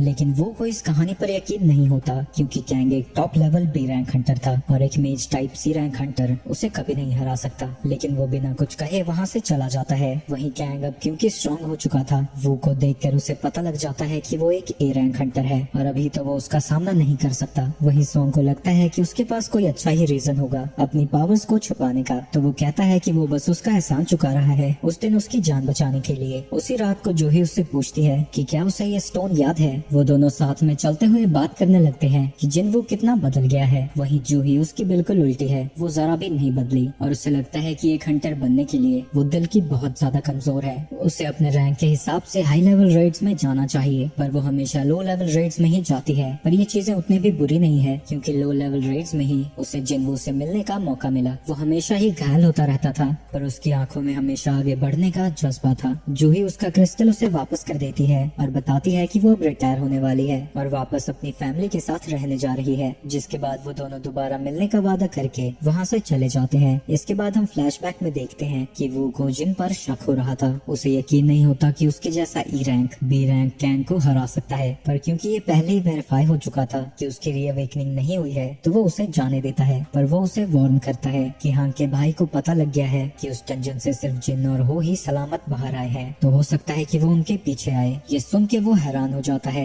वो उससे कहता है कि उसे कोई फर्क नहीं पड़ता कि उसकी मौत में तुम्हारा हाथ था या फिर नहीं। वो बस उन लोगों को ढूंढ रहा है जो वहाँ से जिंदा बच गए, ताकि वो अपनी भाई की मौत का बदला ले सके। एस रैंक हंटर्स के सामने कोई भी कानून कुछ नहीं कर सकता और उनके पास पूरी कंट्री को तबाह करने की ताकत है। तुम्हें अपनी फैमिली को लेकर इस कंट्री से बाहर चला जाना चाहिए। अगर एक एस रैंक हंटर मेरे पीछे आ रहा है तो मुझे और भी ज्यादा स्ट्रॉन्ग बनना होगा, नहीं तो मैं मारा जाऊंगा। अगले दिन जिन हो के साथ एक सी रैंक गेट के सामने खड़ा था और उनकी बाकी के पार्टी के मेंबर्स सब के सब टूटे फूटे हैं। हो ने इन सभी को इकट्ठा किया है क्योंकि किसी वजह से ये काम नहीं कर पा रहे थे। तब एक लड़की को जिन वो देख कर कहता है, तुमने एक बच्ची को भी हायर कर लिया। लेकिन वो कहती है कि वो एक क्वालिफाइड हंटर है। अच्छा, तुम्हारे पास एक्सपीरियंस है कोई? तुम ही रैंक हंटर हो ना? पर इन सबसे कोई फर्क नहीं पड़ता क्योंकि तुम में से कोई भी अंदर नहीं जाने वाला। उन सभी को 3-3 मिलियन मिलने वाले हैं, जो कि काफी कमाल की बात है क्योंकि उन्हें बाहर बस खड़ा होकर टाइम पास करना है। लेकिन उनकी एक शर्त है कि अगर उन्होंने किसी को भी ये चीज बताई तो उन्हें इस अमाउंट का 10 गुना वापस करना होगा। कैंग को मारने के बाद जिनवू को एक स्टेल्थ स्टोन मिला था, जिसका यूज करके वो स्टेल्थ स्किल को एक्वायर कर लेता है। इसके बाद वो भी जाने को तैयार हो जाता है, तभी जिनवू से एक ही उंगली से नीचे गिरा देता है। ये तुम क्या पहन कर आए हो? जाओ और इसे बदल कर आओ। जिसके बाद वो दोनों ही गेट के अंदर जाने लगते हैं। एक सेकंड, तुमने अभी भी ये पहन रखा है? बॉस, ये तो पहनने दो यार। इसके बाद वो दोनों अंदर चले जाते हैं और बाहर खड़े हंटर्स बात करने लगते हैं कि वो दोनों ही सटिया गए हैं क्योंकि एक ई रैंक है और दूसरा डी रैंक, और वो दोनों अकेले ही एक सी रैंक गेट को क्लियर करने गए हैं। उन सभी को यकीन है कि उन दोनों में से कोई भी जिंदा वापस नहीं आने वाला। इंतजार करते करते उनका 1 घंटा बीत जाता है। तभी एक हंटर कहता है कि एक नॉर्मल स्ट्राइक टीम को एक सी रैंक क्लियर करने में 2 घंटे लग जाते हैं, तो उन्हें शायद और वेट करना चाहिए। लेकिन तभी हो गेट से बाहर आ जाता है। ये देखकर उन्हें लगता है कि वो डर के मारे वापस आ गए, पर अच्छी बात यह है कि वो कम से कम जिंदा है। एक सेकंड, वो गेट बंद हो रहा है, यानी वो भागकर वापस नहीं आए हैं। इन्होंने बॉस को हरा दिया है। ये देखकर वो सभी लोग हैरान हो जाते हैं। उनका गोल एक दिन में 3 रेड्स को हैंडल करना है, लेकिन वो हंटर्स तो यही देखकर हैरान हैं कि उन्होंने एक रेड पूरी कर ली। अगली रेड में जिनवू गॉब्लिन्स को आसानी से ठिकाने लगाता जाता है और वो आइटम्स को कलेक्ट करने का काम संभालता है। अगली रेड भी पूरी तरह से सक्सेसफुल होती है और जिनवू और भी ज्यादा लेवल अप हो जाता है। ऐसे ही कई दिन बीत जाते हैं और वो दोनों अकेले ही डंजन्स को क्लियर करते रहते हैं। धीरे धीरे वो और भी ज्यादा स्ट्रॉन्ग मॉन्स्टर से लड़ते हैं और वो देखता है कि जिनवू भी अब पहले से कहीं ज्यादा ताकतवर हो गया है। उसकी स्टेल्थ स्किल काफी ज्यादा यूजफुल है और उसकी डैश स्किल भी लेवल अप हो जाती है। उसे कई सारी नई स्किल्स भी मिलती हैं, जिनका यूज वो एक वुल्फ मॉन्स्टर के ऊपर करता है। उसे कई सारी कमाल की स्किल्स मिली हैं, लेकिन अभी उसके पास इतना माना नहीं है कि वो उन्हें ढंग से यूज कर सके। इसलिए वो डिसाइड करता है कि अब से वो अपनी इंटेलेक्चुअल एबिलिटी पर काम करेगा। मैं अभी ए और बी लेवल के बीच में हूँ, क्या मुझे डीमन कासल में जाना चाहिए? तभी उसे नोटिफिकेशन आती है कि वो रिक्वायर्ड लेवल तक पहुँच गया है और इसीलिए उसे जॉब चेंज क्वेस्ट दिया जा रहा है। दूसरी तरफ व्हाइट टाइगर गिल्ड में वहाँ के मैनेजर को एक बंदा सी गेट्स के बिकने की रिपोर्ट देता है। 150 मिलियन? कौन दुगने पैसे दे रहा है सी रैंक गेट्स के? ये कोई नई स्ट्राइक टीम आई है जो कि इधर उधर के हंटर्स को इकट्ठा करके सी रैंक गेट्स को क्लियर कर रहे हैं। लगता है कोई अमीर बाप की औलाद हंटर खेल रहा है। एक सेकंड, संजिनवू, ये नाम तो डबल डंजन के वक्त भी आया था।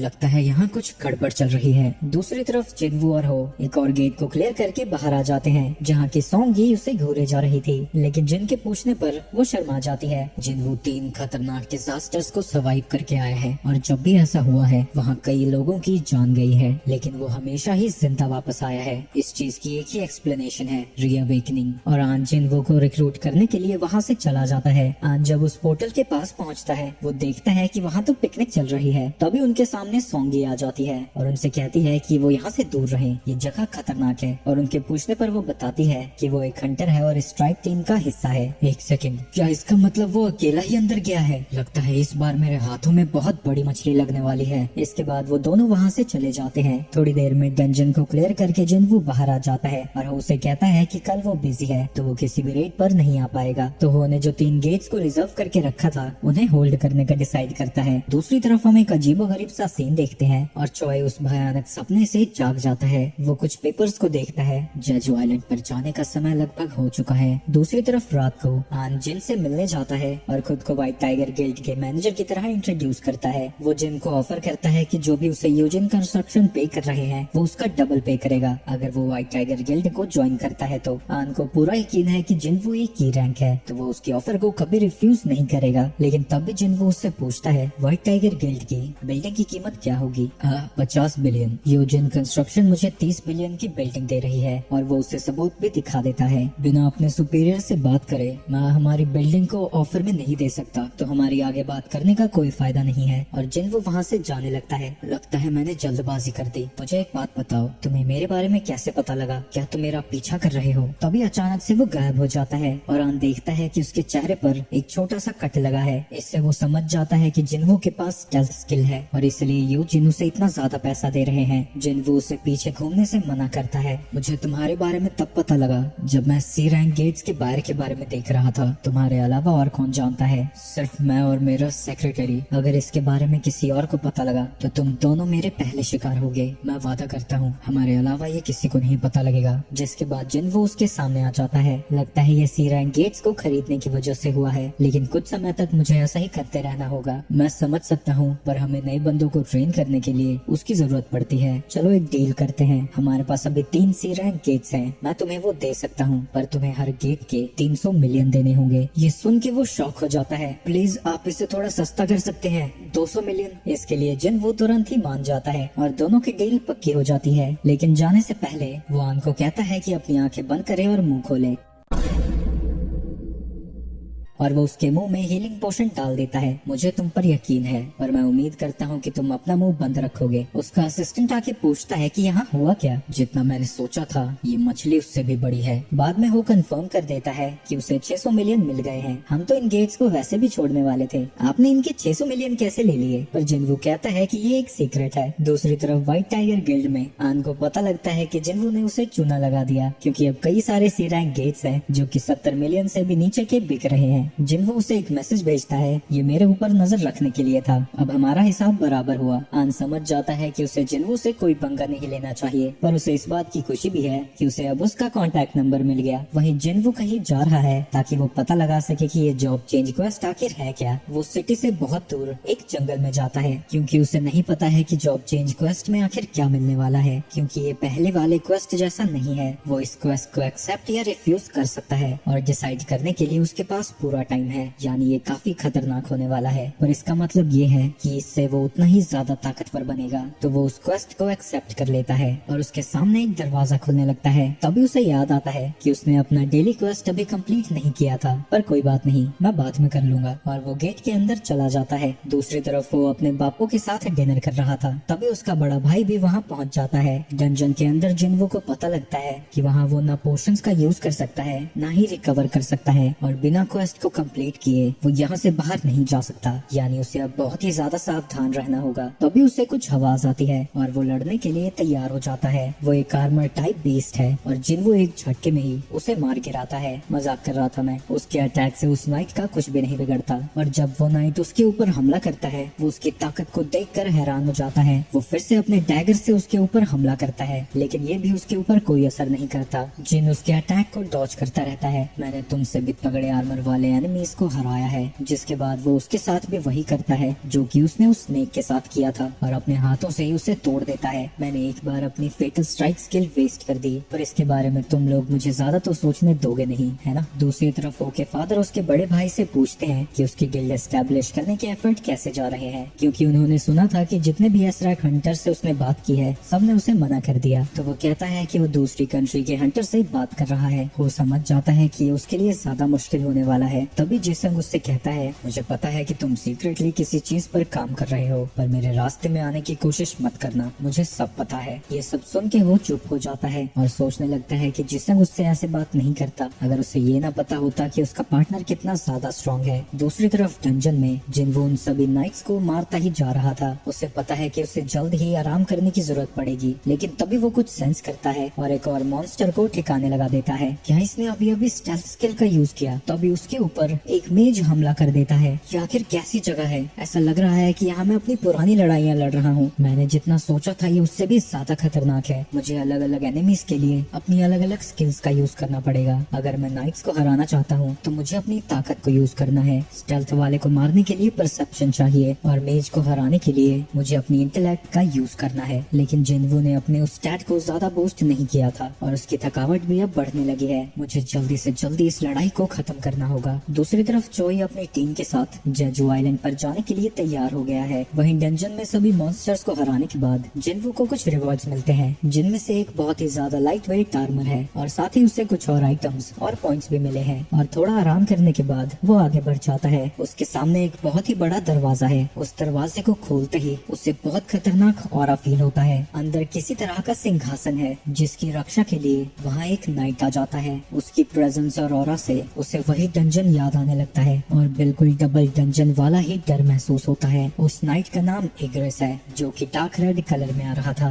यानी वो जिन से कहीं ज्यादा ताकतवर है। इग्रेस इंस्टेंटली उसके ऊपर हमला कर देता है और जिन्वू ये देखकर हैरान हो जाता है कि वो पिलर्स को मोमबत्ती की तरह काट सकता है। वो मॉन्स्टर आसानी से उसके ऊपर भारी पड़ रहा था और उसकी स्पीड और ताकत के सामने जिन्वू कुछ नहीं कर पाता। वो बस एक बाउंसिंग बॉल की तरह पूरे थ्रोन रूम में इधर से उधर टकराता रहता है। इसके बाद हमला करने की जिन्वू की बारी थी। वो अपनी स्पीड का यूज करके उसके ऊपर कई बार हमले करता है, लेकिन आखिरकार जब उसके ऊपर एक अटैक लैंड होता है वो उसके आर्मर को स्क्रैच भी नहीं कर पाता। इग्रेस जब उसके ऊपर हमला करता है वो बड़ी मुश्किल से उसे ब्लॉक कर पाता है, जिससे वो समझ जाता है कि स्पीड में वो भले ही लगभग बराबर हो, लेकिन ताकत में इग्रेस उससे कहीं ज्यादा आगे है। ये बहुत ज्यादा ताकतवर है, क्या मैं इसे हरा सकता हूँ? मेरा वेपन तो उसके ऊपर कुछ नहीं कर रहा। जिसके बाद वो अपने वेपन को इन्वेंटरी में वापस भेज देता है, लेकिन जिन्वू हैरान हो जाता है जब इग्रेस अपने सारे वेपन्स को नीचे फेंक देता है। दूसरी तरफ चोई चेयरमैन को कॉल करता है और इस ऑपरेशन को अप्रूव करने के लिए उसका शुक्रिया अदा करता है। तुम अपना ध्यान रखना। मुझे पहले से ही पता है कि ये कितना खतरनाक हो सकता है, लेकिन ये मिशन सिर्फ थ्रेट लेवल्स को चेक करने का है। हमें पता लगाना है कि आखिर वो अब कितने ताकतवर हैं। दूसरी तरफ डंजन में इग्रेस अभी भी उसकी कुटाई कर रहा है, वो भी बिना किसी वेपन के। वो उसे उठाकर दूर फेंक देता है और लात घूंसों की उसके ऊपर बारिश कर देता है। किसी तरह वो उसके अटैक से बचकर साइड आ जाता है। मैंने उसके सारे अटैक्स ब्लॉक कर दिए, लेकिन फिर भी मेरे 500 HP कम हो गए। अगर मेरे पास वो आर्मर ना होता तो पता नहीं क्या होता। मुझे नहीं लगता कि मैं ताकत में इसे हरा पाऊंगा। जिसके बाद वो अपनी डैश स्किल का यूज करने लगता है। वो अपनी स्पीड का यूज करके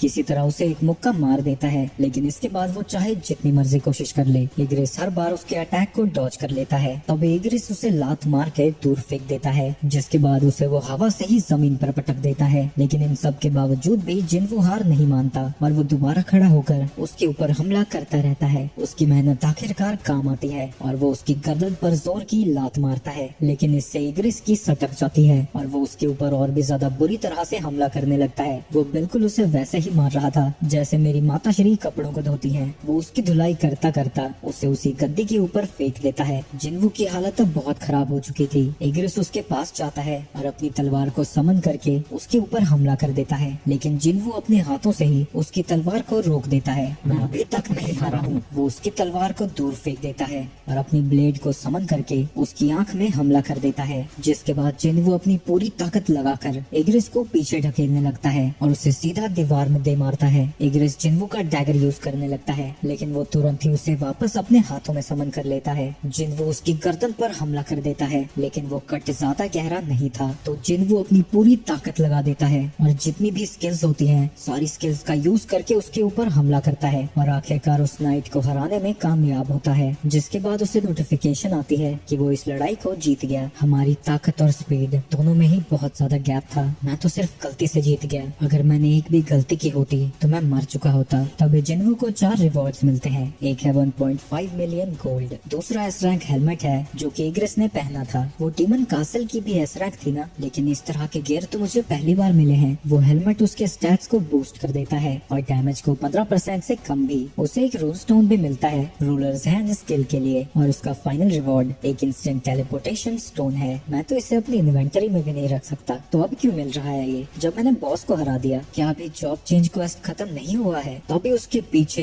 दर्जन भर पोर्टल्स खुल जाते हैं। उसके सामने एक नोटिफिकेशन आती है कि जॉब चेंज क्वेस्ट अब शुरू होता है। अब उसे जितनी देर हो सके उतनी देर सर्वाइव करना है ताकि वो एडवांसमेंट पॉइंट्स को इकट्ठा कर सके। जितने ज्यादा उसके पास पॉइंट्स होंगे उतनी ज्यादा उसे हायर क्लास मिलेगी। उसके सामने नाइट्स आना शुरू हो जाते हैं। दूसरी तरफ मिस्टर चोई की टीम जेजू आइलैंड के लिए हेलीकॉप्टर पर बैठकर निकल जाती है। वहीं डंजन में जिन वो उन सभी नाइट्स से लड़ता रहता है, लेकिन क्योंकि पोर्टल से मॉन्स्टर्स आते रहते हैं वो काफी ज्यादा थक जाता है, तो वो अपनी स्टेल्थ स्किल का यूज करता है और एक जगह छुप जाता है। मुझे बस अपने माना को मैनेज करना है और मैं जितनी देर चाहूँ यहाँ पर सर्वाइव कर सकता हूँ। लेकिन उसके सारे प्लान पर पानी फिर जाता है क्योंकि एक मेज उसके स्टेल्थ को तोड़ देता है और अब उसे फिर से उन सभी से लड़ना पड़ता है। लड़ते वक्त एक नाइट उसे बुरी तरह से घायल कर देता है और उसे एक ही लात में मारने के बाद वो सोचने लगता है कि अब उसका यहाँ रहना बहुत ज्यादा खतरनाक है। लेकिन जैसे ही वो टेलीपोर्टेशन स्टोन को यूज करने चाहता है, एक नाइट उसके ऊपर हमला करके उसे नीचे गिरा देता है और सभी नाइट्स उसके ऊपर हमला करने के लिए आगे बढ़ने लगते हैं। जिन वो उन सभी नाइट से पिटने लगता है और अब उसके पास बाहर जाने का भी कोई ऑप्शन नहीं बचा था। सर्वाइव करने का उसके पास सिर्फ एक ही ऑप्शन है, इन सभी चिमकांटियों को मारना। तो वो फिर से उनकी कुटाई करने लगता है, लेकिन उसकी सिचुएशन कुछ बेहतर नहीं है क्योंकि उसकी थकावट बढ़ती ही जा रही है और अब वो ना ही स्टेल्थ का यूज कर सकता है ना ही मर्डरस इंटेंट का। लेकिन वो हार नहीं मानता और उन सब से लड़ता जाता है। मैं हमेशा से सबसे कमजोर रहा हूँ, मुझे पता है कि वहाँ कैसा लगता है, पर मैंने तब भी कभी हार नहीं मानी। ये पहले से बिल्कुल भी अलग नहीं है और मैं आज भी हार नहीं मानूंगा। उसकी दिल की धड़कनें बढ़ती जाती हैं। तभी मॉन्स्टर्स उससे बात करने लगते हैं। वो उससे कहते हैं कि वो वीकेस्ट हंटर है। वो उसका मजाक उड़ाते हैं क्योंकि उसे हर डंजन में जाने के बाद हॉस्पिटल में एडमिट होना पड़ता था। तभी उसके सामने जूही और सॉन्ग आ जाते हैं और वो उससे कहते हैं कि अब उसे आराम की जरूरत है, उसे अब लड़ना नहीं चाहिए। इसके बाद जिनवू की पुरानी छवि आती है। तुम पहले से बहुत आगे आ गए हो, इतना काफी है। मैं तो तुम्हें पहचान भी नहीं पा रहा, तुम इतने लंबे और हट्टे कट्टे कब हुए? लेकिन ये सारे बदलाव सिर्फ ऊपर से हैं, अंदर से तुम अभी भी वही जिनवू हो और आज तुम फिर से मरने वाले हो। तुम हमेशा ही एक ई रैंक हंटर रहोगे। तुम एक ड्रीमर हो जिसे इस दुनिया में अपनी जगह के बारे में कभी पता ही नहीं लगा। तभी जिनवू एक नाइट के हमले को डॉज करता है, लेकिन वो ज्यादा देर तक उनसे नहीं बच पाता क्योंकि एक बड़ा सा नाइट पीछे से आकर उसके सर को जमीन में मार देता है। तुम्हारे साथ तो यही होना चाहिए, तुमने ही कहा था ना कि तुम रेडी हो, तुम यही डिजर्व करते हो। क्या मैं सच में नहीं बदला? क्या मैं अब भी वही जिनवू हूँ? तभी उसके सामने नोटिफिकेशन आती है कि उसने अपनी डेली क्वेस्ट कंप्लीट नहीं की है, तो अब उसकी पेनल्टी शुरू हो जाएगी। लगता है लक भी एक स्किल है। लगता है वो लोग तुम्हें मरने नहीं देना चाहते। चलो फिर दोबारा मिलते हैं। उस नाइट के हमला करने से पहले ही जिनवू उस पेनल्टी जोन में पहुंच जाता है। अपने स्टेमिना को रिकवर करने के लिए जिनवू कुछ पोशंस पीता है, लेकिन जब वो हीलिंग पोशन पीता है उसे नोटिफिकेशन आती है कि वो कुछ ज्यादा ही टूट फूट गया है। अगर वो रिकवर होना चाहता है तो या तो वो नेचुरली हील हो या तो लेवल अप करे। उसी वक्त वहाँ वही वाले सेंटिपीड मॉन्स्टर्स आ जाते हैं और जिनवू उनसे लड़ने लगता है। जब तक कि मैं मर नहीं जाता, ये दर्द सिर्फ मुझे और ताकतवर बनाएगा। दूसरी तरफ जिन्हा देखती है कि अभी तक उसका भाई वापस नहीं आया था और उसे लगता है कि शायद उसे कोई लड़की मिल गई होगी। नहीं, ऐसा तो क्या ही होगा, बस वो पेरेंट टीचर मीटिंग पर आ जाए। वही पेनल्टी जोन में जिनवू ने उन सभी मॉन्स्टर्स को हरा दिया है जिनसे वो किसी वक्त पर डरा करता था और लेवल अप करके अपनी सारी हेल्थ को रिकवर भी कर लिया है। पेनल्टी जोन में अब उसके पास 10 मिनट बचे हैं, तो वो शॉप में जाकर नाइट किलर डैगर खरीदता है। इससे वो आर्मर टाइप बीस्ट को 25% ज्यादा डैमेज कर सकता है। इग्रेस से लड़ाई के बाद जो उसे रूलर्स हैंड की स्टोन मिली थी वो उसका यूज करता है। इससे उसे एक्टिव स्किल रूलर्स हैंड मिलता है जो कि बिल्कुल बेमाना यूज नहीं करता और इस स्किल का यूज करके वो बिना चीजों को छुए मूव कर सकता है। और उसे याद आता है कि इग्रेस ने इसे अपनी स्वॉर्ड पर यूज किया था। जिनवू उसे ट्राई करता है पर उसे पता लगता है कि अभी के लिए वो बड़े ऑब्जेक्ट्स को इससे मूव नहीं कर सकता। इसके बाद टाइम खत्म हो जाता है और जिनवू वापस से डंजन में पहुंच जाता है। दूसरी तरफ वो सभी हंटर्स जेजू आइलैंड के काफी करीब आ गए हैं। पायलट चॉय को बताता है कि पानी के अंदर कई माना के सोर्सेज हैं और जो चीज चॉय देखता है वो देखकर वो हैरान हो जाता है। डंजन में अपने नाइफ किलर डैगर का यूज करके वो आसानी से उन नाइट्स को हरा रहा था, लेकिन उसे बड़ा ही अजीब लग रहा था।